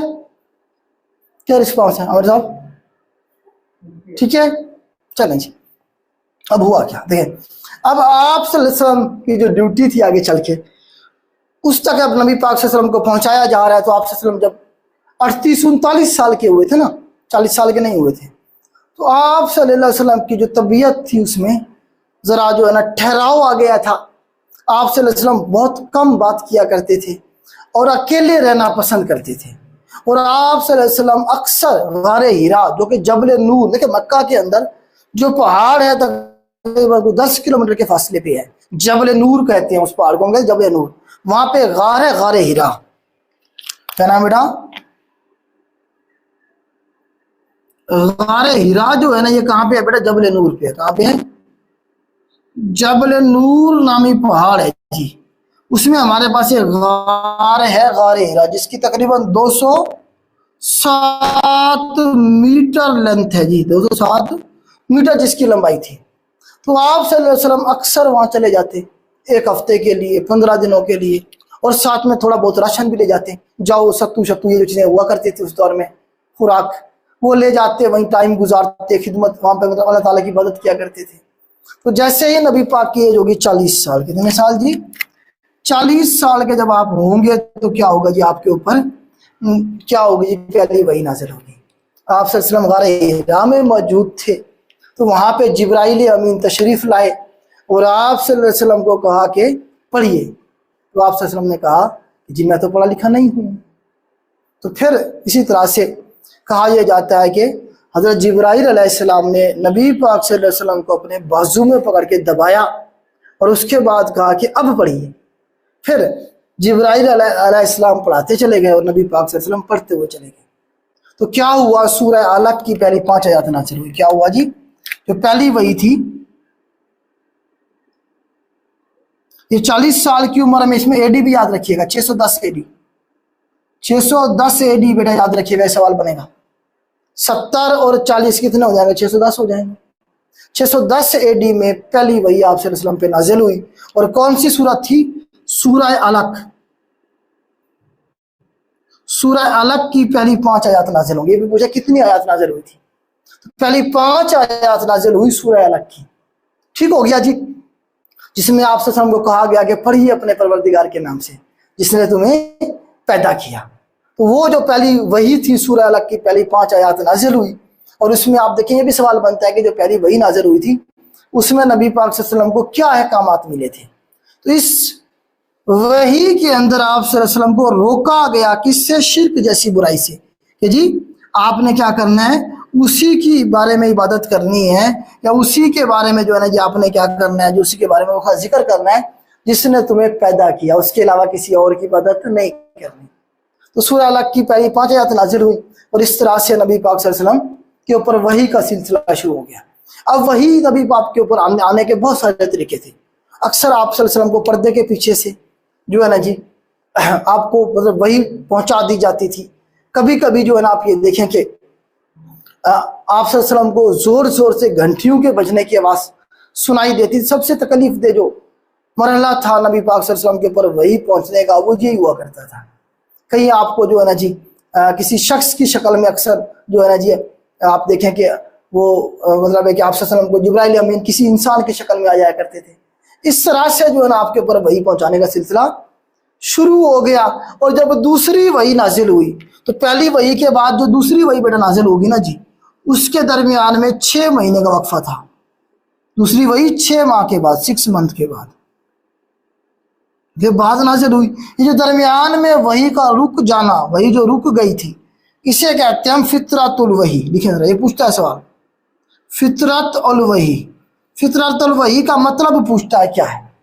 फितरतुल वही का मतलब है वही का रुक जाना। नजर आ रहा है इधर से देखिए, फितरतुल वही का मतलब क्या है बेटा? वही का रुक जाना। फितरतुल वही क्या है? वही का रुक जाना। ये वो वाला टेन्योर हो रहा है पहली वही और दूसरी वही के दरमियान में जो 6 महीने तक, कितना टाइम है फितरतुल वही का? 6 महीने, जिसमें कोई वही नाजिल नहीं हुई। तो इस तरह से ये जो टाइम था क्या कहलाया? फितरतुल वही कहलवाया। ठीक हो गया जी। दूसरी जो वही नाजिल हुई सूरह अल मुदस्सिर की पहली 5 आयत नाजिल हुई थी, जिसमें नबी पाक को खुशखबरी दी गई कि जी आपको नबी चुन लिया गया है। तो इस तरह से वही का सिलसिला शुरू हो गया। वही लिखने वाले जो लोग थे उसके बारे में सवाल बनेंगे।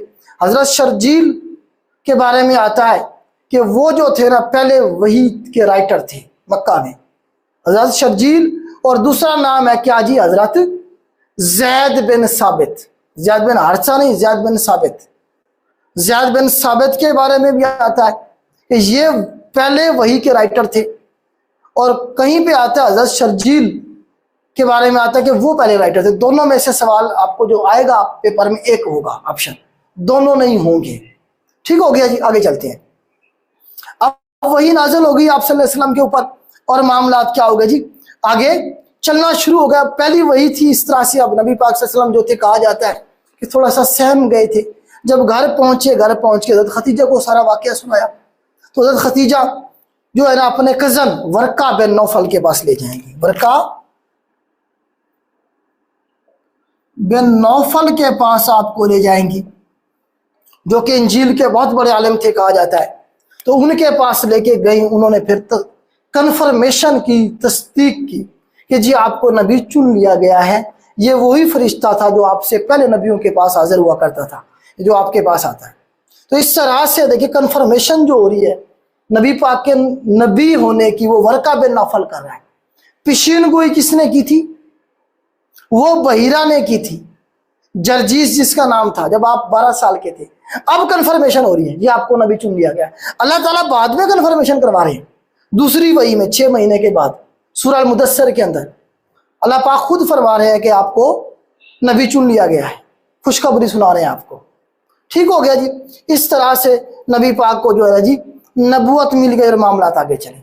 अब थोड़े से वाकयात हम देखते हैं कि सबसे पहले मुसलमान कौन हुआ और मक्का के लोग क्या करते थे उस वक्त। इसे मैं रेस करता हूँ, मक्का के लोग क्या करते थे और जो है ना जी सबसे पहले कौन मुसलमान हुआ, ये जरा थोड़ा सा हम देख लेते हैं। अब 610 में आपको नबूवत मिल गई है, आपको नबी चुन गया। आपकी एज कितनी है? 40 साल है, 40 साल की उम्र में।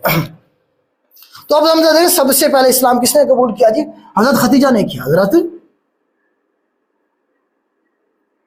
खतीजा जो थी ना जी, इन्होंने सबसे पहले इस्लाम कबूल किया। औरतों में भी अगर आए सबसे पहले इन्होंने किया। ओवरऑल सबसे पहले पूछा जाए तो आप इन्हीं का कहेंगे पहले नंबर पे, पहले नंबर पे। दूसरे नंबर पे हजरत अबू बकर सिद्दीक साहब है जी। हजरत अबू बकर सिद्दीक साहब, अबू बकर सिद्दीक साहब जो है ना जी, ये नबी पाक के जो है ना दोस्त थे, यार थे, मतलब नबूवत से पहले भी। अबू बकर सिद्दीक रज़ियल्लाहु ताला अन्हु जो है ना जी, इन्होंने, अब इनके बारे में जो सवाल बनता है वो ये आता है कि मर्दों में सबसे पहले किसने इस्लाम कबूल किया? तो मर्दों में हाँ हजरत अबू बकर सिद्दीक रज़ियल्लाहु ताला अन्हु साहब जो है इन्होंने क्या किया था जी? इस्लाम कबूल किया था। उसके बाद तीसरे नंबर पे है जी हमारे पास हजरत अली। हजरत अली के बारे में सवाल आएगा जी कि इन्होंने जो है ना जी बच्चों में सबसे पहले किसने इस्लाम कबूल किया? तो हजरत अली रज़ियल्लाहु ताला अन्हु जो है इन्होंने बच्चों में सबसे पहले इस्लाम कबूल किया था। उसके बाद है जी हमारे पास चौथे नंबर पे हजरत जैद बिन हारिसा। ये क्या है जी? गुलामों में सबसे पहले इन्होंने इस्लाम कबूल किया।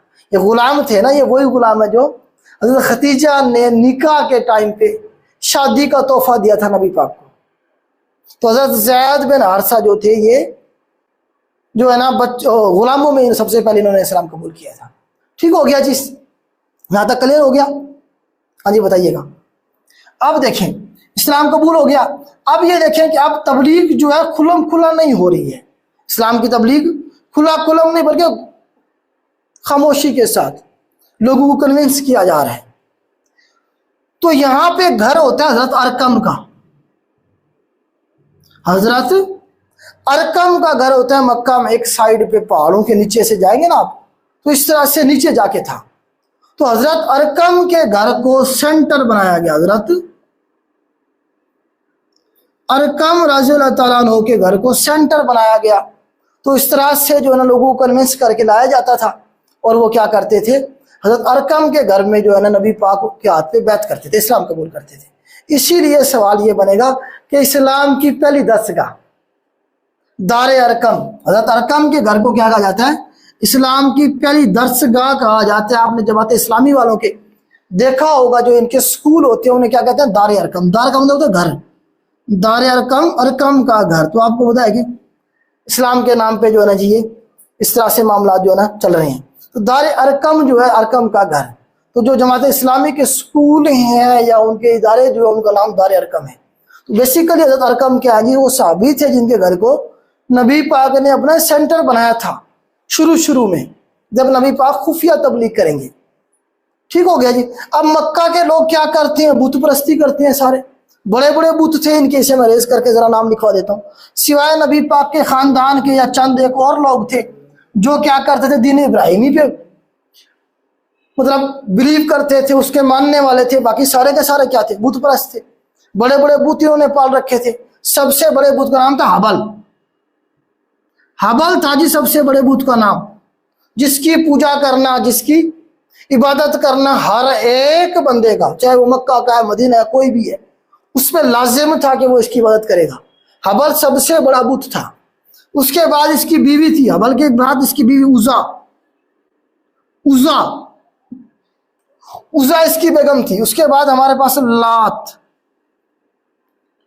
और मनात, लात और मनात। देखें अब जो लात है, बल्कि उज़ा से शुरू, उज़ा जो था कुरैश वालों का बुत था। सवाल बना पेपर में कि कुरैश वाले कौन से बुत की पूजा क्या करते थे, उज़ा की। उज़ा की पूजा करते थे कुरैश वाले, मतलब कुरैश वालों का जो बुत था वो उज़ा था। हबल तो सबके लिए है ना, आगे इन्होंने ये बांट रखे थे। लात जो था सकफी कबीला, सकफी या आप कहें ताइफ के जो लोग थे, इनका बुत था। मनात जो था मदीना और मक्का के दरमियान जो कबाइल थे, जिसमें बनु हवाज़िन था और बाकी भी थे, ये पूजा करते थे मनात की। इस तरह से इन्होंने अपने बुतों को तकसीम किया हुआ था।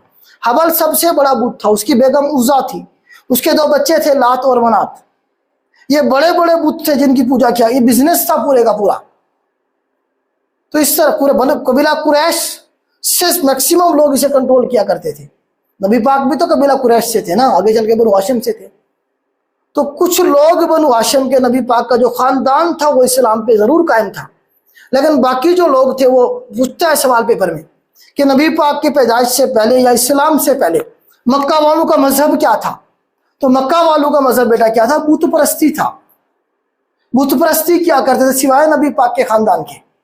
तो इस तरह से नबी पाक जो है ना जी, आगे चल के देखेंगे 3 साल तक खुफिया तबलीग करते रहे। कितने सालों तक, 3 सालों तक नबी पाक खुफिया तबलीग करते रहे। और उन 3 सालों में अंदाजा लगाए कि कितने लोग मुसलमान कर लिए होंगे नबी पाक ने। ऐसे गैस करें कितने मुसलमान हो गए होंगे।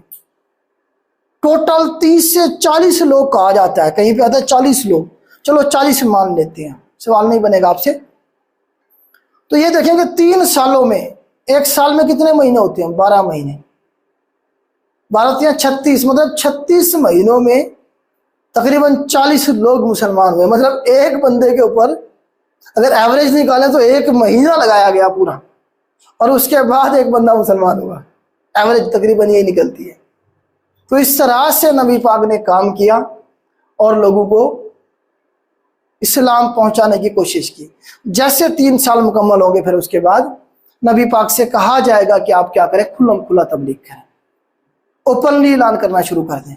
जब नबी पाक ओपनली खुल्लम खुला ऐलान शुरू करेंगे तो आपके अपने खानदान वाले आपके दुश्मन हो जाएंगे, आपके ऊपर मुसीबतों का एक पहाड़ तोड़ दिया जाएगा और तकलीफें पहुंचाई जाएंगी। आप सल्लल्लाहु अलैहि वसल्लम को बहुत ज़्यादा टॉर्चर किया जाएगा। आपके जो साथी थे, दोस्त थे, उन्हें बहुत ज़्यादा तकलीफें दी जाएंगी। तो ये जो बाकी इसके आगे का पोर्शन है इंशाल्लाह नेक्स्ट लेक्चर में करेंगे। यहाँ तक उम्मीद करता हूँ कि मैं आपको समझा पाया हूँगा। नेक्स्ट वीक इंशाल्लाह इससे आगे चलेंगे हम। इससे पिछला जो पोर्शन है वो जो है ना हम करवा चुके हैं, पढ़ा हुआ है हमारे चैनल पे, वहाँ से जाके कर लें। तो क्लास में एंड करता हूँ। आपके जो क्वेश्चन हैं उन्हें मैं एड्रेस करने की कोशिश करता हूँ।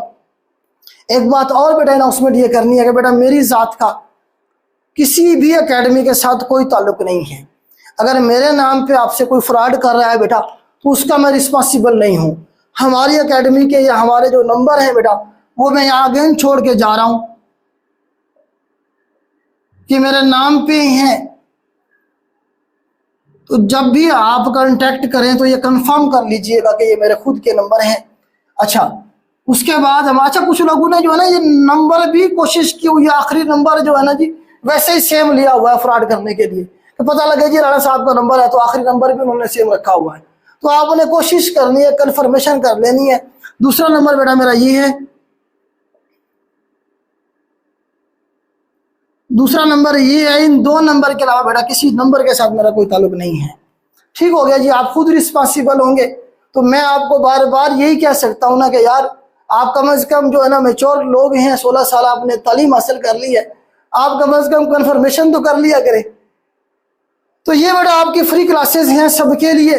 पेड सेशन भी हमारे चल रहे हैं। आपको पता है SNGAD में सीटें आ चुकी हैं।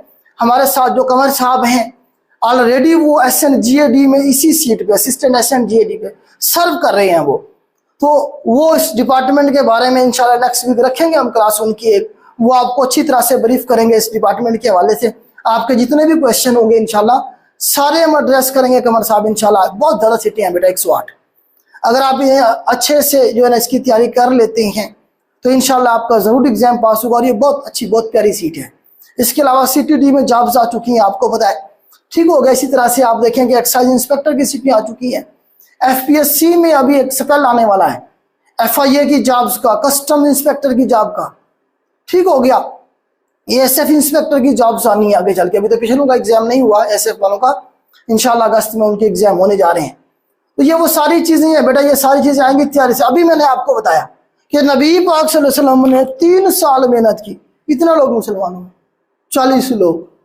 तो मुझे बताएं, अगर जिस तरह से आप लोग या मैं अल्लाह ताला से उम्मीद लगा के बैठ जाते हैं कोई मौजज़ा होगा और पेपर पास हो जाएगा, मुझे बताएं ऐसा मौजज़ा नबी पाक के साथ भी तो हो सकता था। नबी पाक तो अल्लाह ताला को सबसे ज्यादा प्यारे हैं। अगर अल्लाह पाक चाहते तो पूरे मक्का वालों के दिल बदल देते एक दिन में सारे मुसलमान। अभी हम पढ़ेंगे नेक्स्ट वीक में कि किस तरह से तकलीफें उठा रहे हैं अल्लाह का नबी, जो सबसे ज्यादा महबूब है अल्लाह पाक को, वो कितने तकलीफों से गुजरेगा हम देखेंगे आगे चल के। तो अल्लाह पाक उन्हें सेव कर सकते थे ना, उनके साथ मुझसे हो सकते थे, नहीं हुए। क्यों? क्योंकि उन्होंने कीमत अदा करनी थी। किसकी? रियासत मदीना की। उस रियासत मदीना की जिसने पूरी दुनिया को लीड करना है आगे चल के। एक वो निज़ाम देना था जिन्होंने नबी पाक सल्लल्लाहु अलैहि वसल्लम ने पूरी दुनिया को वो जो निज़ाम देना था जिसकी बेस पे आगे चल के जो है ना मामलात चलेंगे, उसकी कीमत अदा कर रहे हैं नबी पाक सल्लल्लाहु अलैहि वसल्लम। जब एक नबी के साथ ऐसे मौजज़े नहीं हो रहे बेटा, तो आप और मैं किस बात की बुरी? तो हमें मेहनत करनी पड़ेगी, पढ़ना पड़ेगा। तो वो लोग जो इंतजार में है कि ऐसे अप्लाई करके जाएंगे और इम्तिहान दे आएंगे और पेपर भी पास हो जाएगा और जॉब भी हो जाएगी, बेटा ये ख्वाब है। ये ख्वाब सारी जिंदगी आपका पूरा नहीं होगा। आखिर पे आप लोग कह रहे होंगे सीटें बिक जाती हैं, करप्शन होती है, ये दावे कर रहे होते हैं आप में से बहुत सारे लोग। तो तैयारी करें, खुद से भी तैयारी आप कर सकते हैं। हमने आपके लिए फ्री वीकली क्लासेस रखी हुई है। करंट अफेयर हम आपको दे रहे हैं, हम आपको बता रहे हैं मटीरियल क्या आपने पढ़ना है। Past paper by Imtiaz Shahid साहब की बुक पढ़ें, साथ में ये हमारे वीकली क्लासेस लें। आप खुद से भी एग्जाम पास कर सकते हैं। होगा क्या अगर आप खुद से कर रहे हैं, या जो एक बच्चा जो एकेडमी में ज्वाइन करके फीस पे करने के बाद जो है ना जी आपको पता है कि वो पढ़ रहा है, वो अगर 4 से 5 महीने में सीट निकाल रहा है, उसका सिलेबस कवर हो रहा है, तो आप मैक्सिमम 1 साल में कर लेंगे। तो इतना सा फर्क होगा। वो पैसे भी तो पे कर रहे हैं, आप पैसे भी तो नहीं पे कर रहे। बात समझ रहे हैं? तो इस तरह से करना तो अल्टीमेटली आपको खुद ही है। यही जो मैं आपको पढ़ा रहा हूँ, बहुत सारे एकेडमी 30-30, 40-40 हज़ार रुपए लेके यही आपको, बल्कि इससे भी लो क्वालिटी का, उन्हें यकीन करें पढ़ाना भी नहीं आता। वो इस तरह से जो है ना आपसे जो है ना पैसे लेके करवा रहे हैं। और हम आपको ये चीजें करवा रहे हैं फ्री ऑफ कॉस्ट। हम आपसे कोई मतलब उजरत नहीं मांग रहे। ज्यादा से ज्यादा हम ये कहते हैं कि अगर आपका कोई दोस्त डिजर्विंग है और वो तैयारी करना चाहता है, उसके पास इंफॉर्मेशन की कमी है, तो आपका काम है उस तक पहुंचाना कि भाई इधर आए, तैयारी करें फ्री में आके। ये आपकी जिम्मेदारी है, इसे ड्यूटी समझ के करें। इससे ज्यादा हमें आपसे कुछ नहीं चाहिए। अगर आपको लगता है कि ये कंटेंट आपके लिए हेल्पफुल है तब करें, अगर नहीं लगता कोई जरूरत नहीं है किसी को जो है शेयर करने की या बताने की। ठीक हो गया बेटा। तो ये चंद एक बातें थी जो आपसे करनी थी। अब आपका जो सवाल है दिखाए मुझे जरा क्वेश्चन, क्या क्वेश्चन है आपके, जरा मैं देखता हूं वन बाय वन।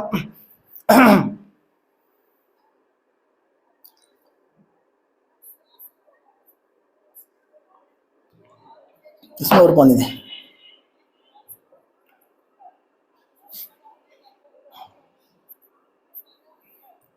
बेटा मैंने बताया है, मजहब का नाम मैंने बताया बेटा, बुत परस्ती।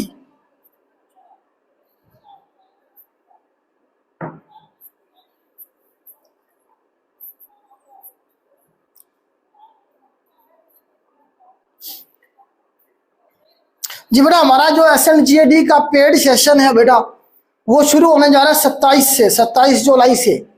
27 जुलाई लास्ट डेट है। उसमें एडमिशन की जो बच्चे एडमिशन लेना चाहते हैं वो इन दिए गए नंबर पे कांटेक्ट करके आप जो है ना हमसे रब्ता कर सकते हैं। आपको पूरी डिटेल प्रोवाइड की जाएगी।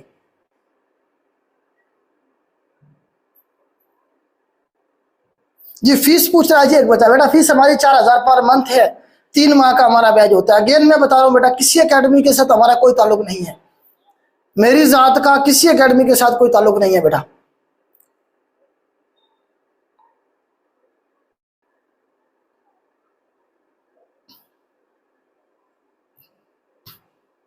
एक बच्चा है जी, वो कह रहा है जी असिस्टेंट का मेरिट कितना होगा। सदके जाऊं मैं आपके क्वेश्चन पे, ना अभी अप्लाई हुई है, ना अभी पेपर हुआ है, ना पेपर का पता चला है कि पेपर मुश्किल था आसान था, कितनी एप्लीकेशन थी। आपको मेरिट का पहले हम बता दें। क्या बात है, सदके जाएं आपके क्वेश्चन पे। यार आप कमीशन के एग्जाम की तैयारी कर रहे हैं, थोड़ा सा मेच्योर किस्म का आपका क्वेश्चन होना चाहिए। भाई मेरिट बनता है कि कितने लोगों ने अप्लाई किया, पेपर का लेवल क्या था, उसके हिसाब से कोई मेरिट बताएगा ना। और अभी से ही लोग मेरिट बता रहे हैं, मुझे समझ नहीं आ रही है सुनने वालों पे भी और बताने वालों पे भी, वो कैसे मेरिट पहले से बता रहे हैं कि फला मेरिट होगा। मैं भी आपको कह सकता हूं कि 60 पे रुकेगा, आपको बहुत अच्छा लगेगा कि राणा साहब ने जी मेरिट बता दिया है। भाई ये सारी आपको सुनने के लिए तो अच्छी बातें हैं, लेकिन प्रैक्टिकली नहीं है। मैं आपको बता रहा हूं, ये झूठ है। कोई कैसे बता सकता है, अभी पेपर ही नहीं हुआ, अभी ये नहीं पता कि एप्लीकेशन कितनी है। 1 लाख से ज्यादा एप्लीकेशन होंगी वैसे इस दफा। तो आपको बताने का मकसद ये है कि यार इन चीजों पे आप पड़े हुए हैं, आपका काम तैयारी करना है, तैयारी करें, सीट निकालें। और आप इस तरह के अजीब अजीब क्वेश्चन करके क्या कहूं मैं आपको। पेपर कब होगा? हाँ बेटा, पेपर के बारे में प्रोडिक्शन हम कर सकते हैं। अभी ये जो SNGAD का पेपर है ये लेट होगा। इसमें अभी कुछ लोग कोर्ट में जा रहे हैं, लिटिगेशन में जाएगा 15-20 दिन 1 महीना ये। तो इसमें आपको कम से कम 2-3 महीने आराम से मिल जाएंगे। 3 से 4 महीने कम से कम आपको मिल जाएंगे।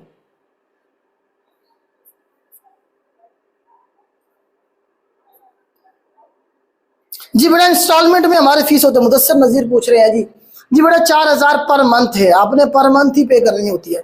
हम बच्चों को पूरा टाइम देते हैं बेटा, हम ऐसे नहीं करते कि जो है ना जी एक दफा जमा करवा दें और उसके बाद जिस तरह अकेडमीज करती हैं टाइम पास करती हैं, क्योंकि बच्चे से फीस वो ले चुके होते हैं। हम इस तरह नहीं करते बेटा, हम बच्चों को पूरा मौका देते हैं कि अगर उन्हें लगे किसी स्टेज पे भी कि जी यहाँ पे हमारी रिक्वायरमेंट पूरी नहीं हो रही है, तो वो हमें स्विच कर सकते हैं, उनके बाकी जो 8000 है वो बच जाते हैं। तो हम अल्हम्दुलिल्लाह हमारा जो रिस्पांस है वो 100% है बच्चों का मुकम्मल। जो बच्चा एक दफा आ जाता है वो वैसे बच्चे जब उस तरह अकेडमी के लोग कहते हैं कि सारा जो है ना आप बच्चों की आदतें खराब कर रहे हैं, जिस तरह से आप लेक्चर देते हैं बच्चा किसी और अकेडमी का रहता ही नहीं है, वो आपको ही ढूंढता है।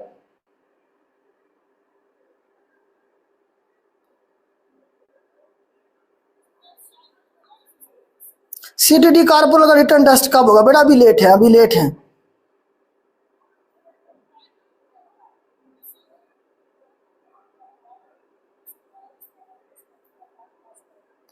अच्छा ये जो एक स्टूडेंट है जी ओल्ड स्टूडेंट, बेटा ओल्ड स्टूडेंट का तो अलग से हमने एक ग्रुप बनाया हुआ है। ओल्ड स्टूडेंट का बेटा अलग से ग्रुप बनाया हुआ है, अब उसमें ऐड नहीं होंगे। जो हमारा जैसे बैच एंड होता है, उसके बाद जो ओल्ड स्टूडेंट का ग्रुप है वो अलग से हमने एक कॉमन बनाया हुआ है, तो उसमें हम बच्चों को अपडेट करते रहते हैं। आप उसमें ऐड नहीं होंगे बेटा।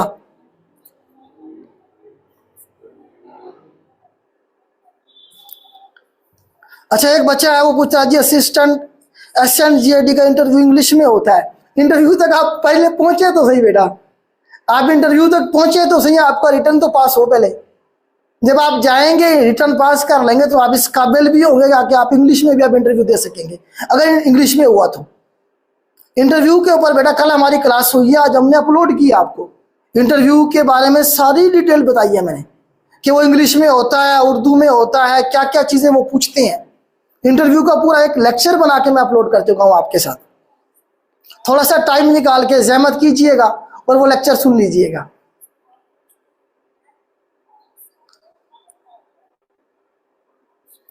पेड क्लासेस कितने आवर्स की होते हैं बेटा? हमारी जो अभी हमने बैच शुरू किया है वो 1.5 घंटे की क्लास होगी आपकी, शाम 6 बजे से 7:30 बजे तक।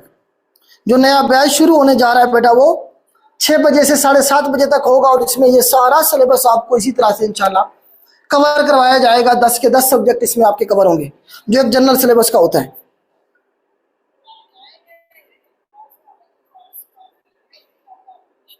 लिटरेसी मोबिलाइजर का बेटा वो केस था अदालत में, वो इंशाल्लाह जल्दी रिजॉल्व मेरे ख्याल से हो गया शायद, या हो जाएगा। उसका एग्जाम होगा, लिटरेसी मोबिलाइजर का भी होगा। इंटेलिजेंस ऑफिसर का बेटा इंशाल्लाह आपका रिटर्न आने वाला है। इंटेलिजेंस ऑफिसर का रिटर्न आपका इंशाल्लाह उम्मीद यही की जा रही है कि अगस्त में हो जाएगा।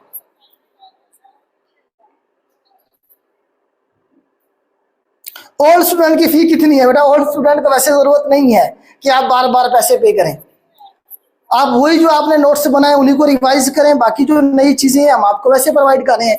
लेकिन फिर भी अगर कोई ओल्ड स्टूडेंट हमें ज्वाइन करना चाहता है तो वो उसके लिए हाफ फीस है बेटा। ओल्ड स्टूडेंट की फीस हाफ है, आपको पता ही है। ओल्ड स्टूडेंट का अलग से ग्रुप बनाया हुआ है हमने, उसमें हम आपको अपडेट करते हैं। लेबर इंस्पेक्टर का पेपर बेटा अगस्त में हो जाएगा। लेबर इंस्पेक्टर है, लेबर ऑफिसर है, ये सारे एग्जाम इंशाल्लाह अगस्त के एंड तक हो जाएंगे।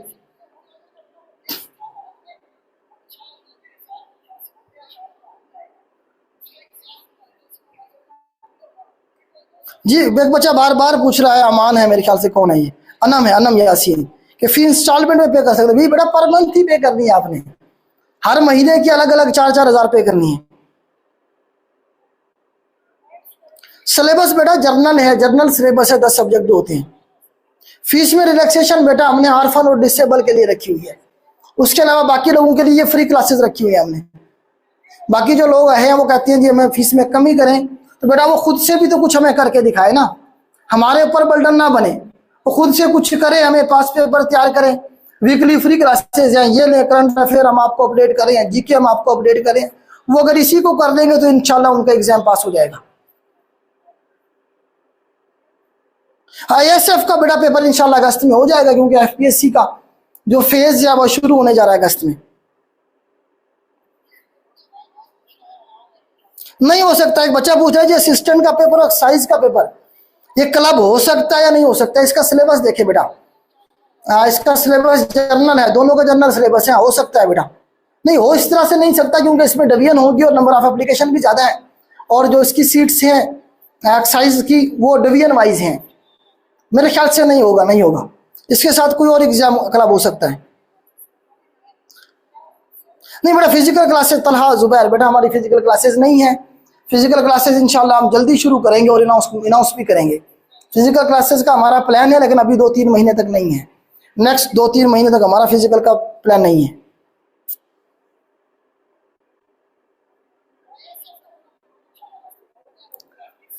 बेटा बुक पढ़े, बुक पढ़े, बच्चा कह रहा है साइट और वो बता दे। बेटा बुक पढ़े, बुक से तैयारी होती है, साइट से व्हाट्सएप ग्रुपों से तैयारी नहीं होती है। जब तक आप हार्ड फॉर्म में या इस तरह से खुद के नोट्स बना के नहीं पढ़ते, आप अपना टाइम वेस्ट कर रहे हैं। मोबाइल पे आप या किसी भी सिस्टम पे आप कितनी देर फोकस करके बैठ सकते हैं? मैक्सिमम 1 घंटा, इससे ज्यादा नहीं बैठ सकते। पढ़ने के लिए जब आप बैठेंगे, आपने जब पेपर पास करना है तो आपको 5 से 6 घंटे कम से कम पढ़ना होगा। तो 5 से 6 घंटे कोई भी बंदा मोबाइल पे स्क्रीन पे नहीं पढ़ सकता, एफिशिएंसी नहीं है इतनी। तो हमेशा तैयारी करनी है, अगर सीट निकालनी है तो बेटा इस तरह से पढ़ना पड़ेगा आपको। खुद के नोट्स बनाने पड़ेंगे, उन्हें रिवाइज करना पड़ेगा, बुक्स पढ़नी पड़ेंगी। समझ आ गई आपको मेरी बात?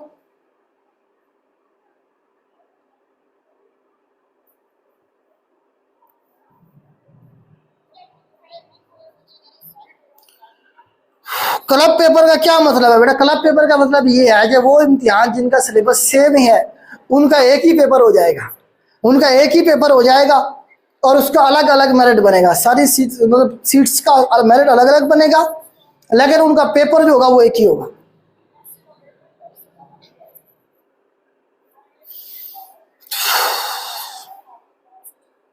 हाँ, junior petrol officer ring road authority, हाँ इसमें मेरे ख्याल से इसमें भी लॉक आउट, इसमें भी इनका जो डिपार्टमेंट है उसके सवाल है, ये भी क्लब नहीं हो सकता। जूनियर पेट्रोल ऑफिसर का जो रिंग रोड अथॉरिटी का है पेपर वो भी अलग होगा बेटा, वो भी इंशाल्लाह अगस्त में हो जाएगा, अगस्त में नहीं तो सितंबर में हो जाएगा।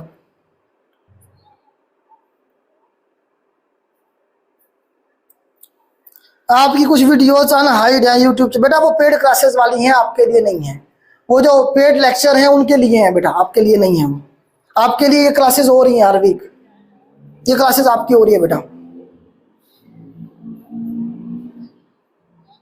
बुक्स बेटा मैंने आपको बता दी हैं, आप कोई भी बुक पढ़ें, बुक का मकसद होता है प्रैक्टिस करना। बुक का मकसद क्या होता है कि आपके पास जो नॉलेज है उसे प्रैक्टिस करना। तो जो भी आप बुक लेके आए उसमें से प्रैक्टिस करें और नए क्वेश्चन जो है अपने माइंड में याद करने की कोशिश करें।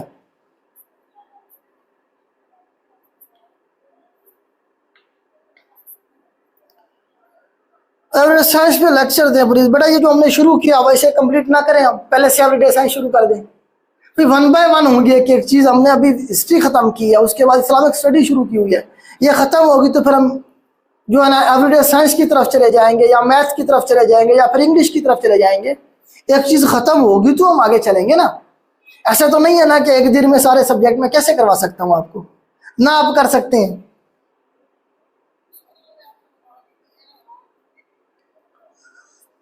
रेवेन्यू वालों का बेटा जो पोर्शन है ये इस पे मैं इंशाल्लाह एक दो दिन में डिटेल जो है ना आपके साथ शेयर करूंगा। ये जो अभी तहसीलदार की सिटी आई है इसके हवाले से जो लॉ का पोर्शन है या इसमें जो एसए का पोर्शन है, इंग्लिश एसए का, उर्दू का एसए का, ये सारी इंशाल्लाह इसका मैं जो है एक दो दिन में या नेक्स्ट वीक तक इसकी जो डिटेल्स हैं वो सारी आपके साथ इंशाल्लाह शेयर करेंगे। हम हमने कोई बैच शुरू किया था वो भी आपको बताया जाएगा। एक बच्चा कह रहा सर जी आप भी अप्लाई करें असिस्टेंट एसएन जीएडी पे। बेटा मैं अप्लाई नहीं कर रहा हूँ, मैं इस पे अप्लाई नहीं कर रहा हूँ, मैं ऑलरेडी इससे अच्छी जो जॉब्स हैं वो छोड़ चुका हूँ। आप मेरी प्रोफाइल देखें जाके फेसबुक पे, मेरे नाम से राना मोहम्मद असलम के नाम से मैं डिप्टी अकाउंटेंट रिकमेंड होकर सर्व कर चुका हूँ, एग्रीकल्चर डिपार्टमेंट में सर्व कर चुका हूँ और इंस्पेक्टर एएसएफ के तौर पे मैं रिकमेंड हो चुका हूँ। ये आप मेरी जो फेसबुक की प्रोफाइल है मेरे नाम से राना मोहम्मद असलम, वहाँ जाके देखें बेटा, आपको सारी मेरी इंफॉर्मेशन मिल जाएगी। इससे अच्छी अच्छी जो जॉब्स हैं मैं करके छोड़ चुका हूँ। सर जी क्या क्लब पेपर से पहले सेंटर तब्दील हो सकता है? बेटा सेंटर तब्दील होने का तरीकाकार ये होता है कि आपका अगर मतलब है कि आप ये देखें जिस तरह से अभी आपने अप्लाई किया हुआ है, मिसाल के तौर पे जूनियर पेट्रोल ऑफिसर किसमें, जो रिंग रोड अथॉरिटी में सीट्स आई थी, या आपने एक्साइज इंस्पेक्टर पे अप्लाई किया हुआ है, आपको लगता है कि सेंटर मैंने गलत चूज कर लिया, मैंने चेंज करना है, तो जब तक प्लानर में डेट अपडेट नहीं हो जाती, मिसाल के तौर पर प्लानर में कल आ जाता है कि जी जो एक्साइज इंस्पेक्टर का पेपर है ये हम 5 अगस्त को लेने जा रहे हैं, कल अपडेट होना है, आज एक दिन पहले तक आप सेंटर चेंज करने की एप्लीकेशन दे के सेंटर चेंज करवा सकते हैं। जिस दिन वो अपडेट हो जाएगा प्लानर पे उसके बाद आपका सेंटर नहीं चेंज हो सकता। बात समझ आ गई? प्लानर में अगर उन्होंने अपडेट कर दिया है, उनका काम वो मुकम्मल हो गया पिछला स्क्रूटनी का, तो फिर वो नहीं करेंगे चेंज। ठीक हो गया? एजुकेटर की सीटों इस हुकूमत तो रखती है बेटा, मैं तो नहीं रखता हूँ, मैं तो बेटा नहीं रखता हूँ। आप लोगों ने रखी हुई है तो अच्छी बात है, उम्मीद रखनी चाहिए इस गवर्नमेंट से जो है ना जी एजुकेटर की सीट्स आ जाएं, अल्लाह करे अल्लाह करे आ जाए बेटा, आ जाएंगी तो बहुत अच्छी बात है। बहुत सारे लोग बेचारे हो रहे हैं तो, लेकिन जो सिचुएशन है मुल्क की वो ये बता रही है कि अभी देर है।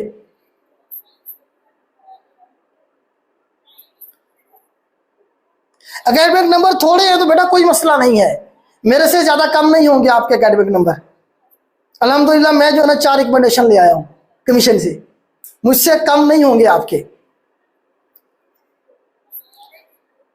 पास पेपर कहाँ से मिलेंगे बेटा? मार्केट से बुक मिलेगी, मार्केट से बेटा बुक मिलेगी, बुक मिलेगी बेटा मार्केट से। तला जुबैर पीपीएससी में नेगेटिव मार्किंग का जी बेटा होती है 0.25 इशारिया 25 1/4 नेगेटिव मार्किंग होती है आपकी। एसएमजीएडी की जॉब पीपीएससी वेबसाइट पर अभी शो नहीं हो रही है, क्या रीजन है बेटा? आपको अभी तक वेबसाइट देखने का नहीं पता चला कि इस वेबसाइट किस तरह विजिट करते हैं? वहां पे अप्लाई हो रही है, लोगों ने अप्लाई कर दिया, आप कह रहे शो नहीं हो रही है। आप दोबारा से विजिट करें, जाके वेबसाइट को दोबारा विजिट करें। एक बच्चा कैसे कह रहा है जी आप भी असिस्टेंट रहे हैं एसएमजी? बेटा मैं नहीं रहा, कमर साहब जो हमारे पार्टनर हैं, कमर साहब जो है वो इस वक्त सर्व कर रहे हैं असिस्टेंट एसएमजीएडी पे।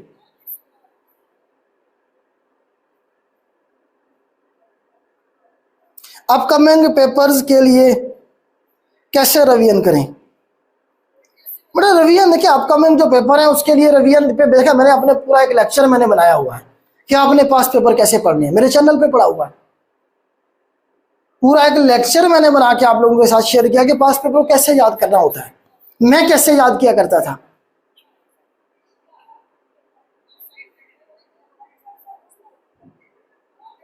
एडीएसएफ में मेरिट पूरे पाकिस्तान पे बनेगा या फिर हर सिटी का अलग अलग?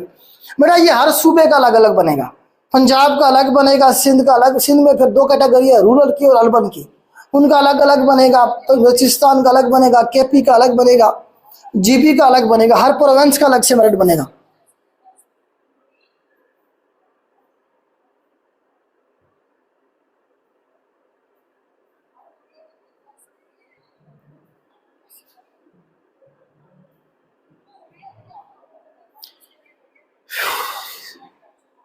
एक्साइज एंड टैक्सेशन की तैयारी कैसे करें? बेटा मैं बता चुका हूं सारे डिटेल में, एक ही सवाल आप बार बार पूछ रहे हैं। एएसएफ बेटा ये एफपीएससी का एग्जाम है, एएसएफ जो है ये एफपीएससी के जरिए है। एफपीएससी में नेगेटिव मार्किंग नहीं होती है, एफपीएससी में बेटा नेगेटिव मार्किंग नहीं होगी, नेगेटिव मार्किंग नहीं होगी बेटा।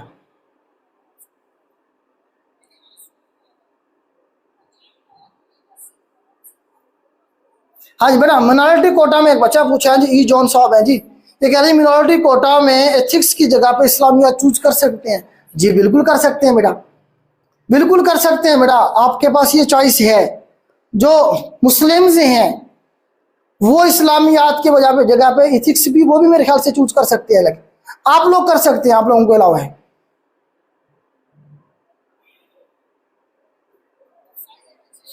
ZTBL का मेरिट कितना होगा बेटा? 55 पे है, ZTBL की वेबसाइट पे उन्होंने अनाउंस कर दिया है 55 है बेटा मेरिट।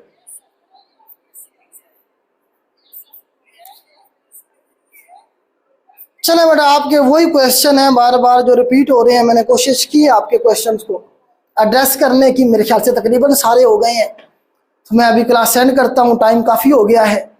इंशाल्लाह जो है ना नेक्स्ट वीक पे आपसे मुलाकात होगी। पास पेपर बाय इम्तियाज शायद बेटा, बुक का पूछ रहे हैं बार बार, तो पास पेपर बाय इम्तियाज शायद है जी। जी बेटा कोई इशू हो तो ये नंबर यहाँ पे मौजूद है, मजीद कुछ पूछना हो, कोई डिटेल चाहिए होती है तो बेटा ये नंबर कर दिए गए हैं, ये मेरे पर्सनल नंबर हैं, दोनों मेरे नाम पे हैं, आप इन्हीं पे मैसेज करेंगे। ठीक हो गया बेटा, स्क्रीनशॉट ले लें।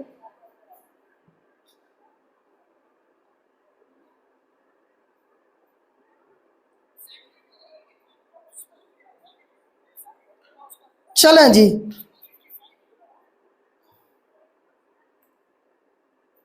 एंड करते हैं जी क्लास। अल्लाह हाफिज बेटा, अल्लाह हाफिज। कल नेक्स्ट इंशाल्लाह नेक्स्ट वीकेंड पे मिलते हैं।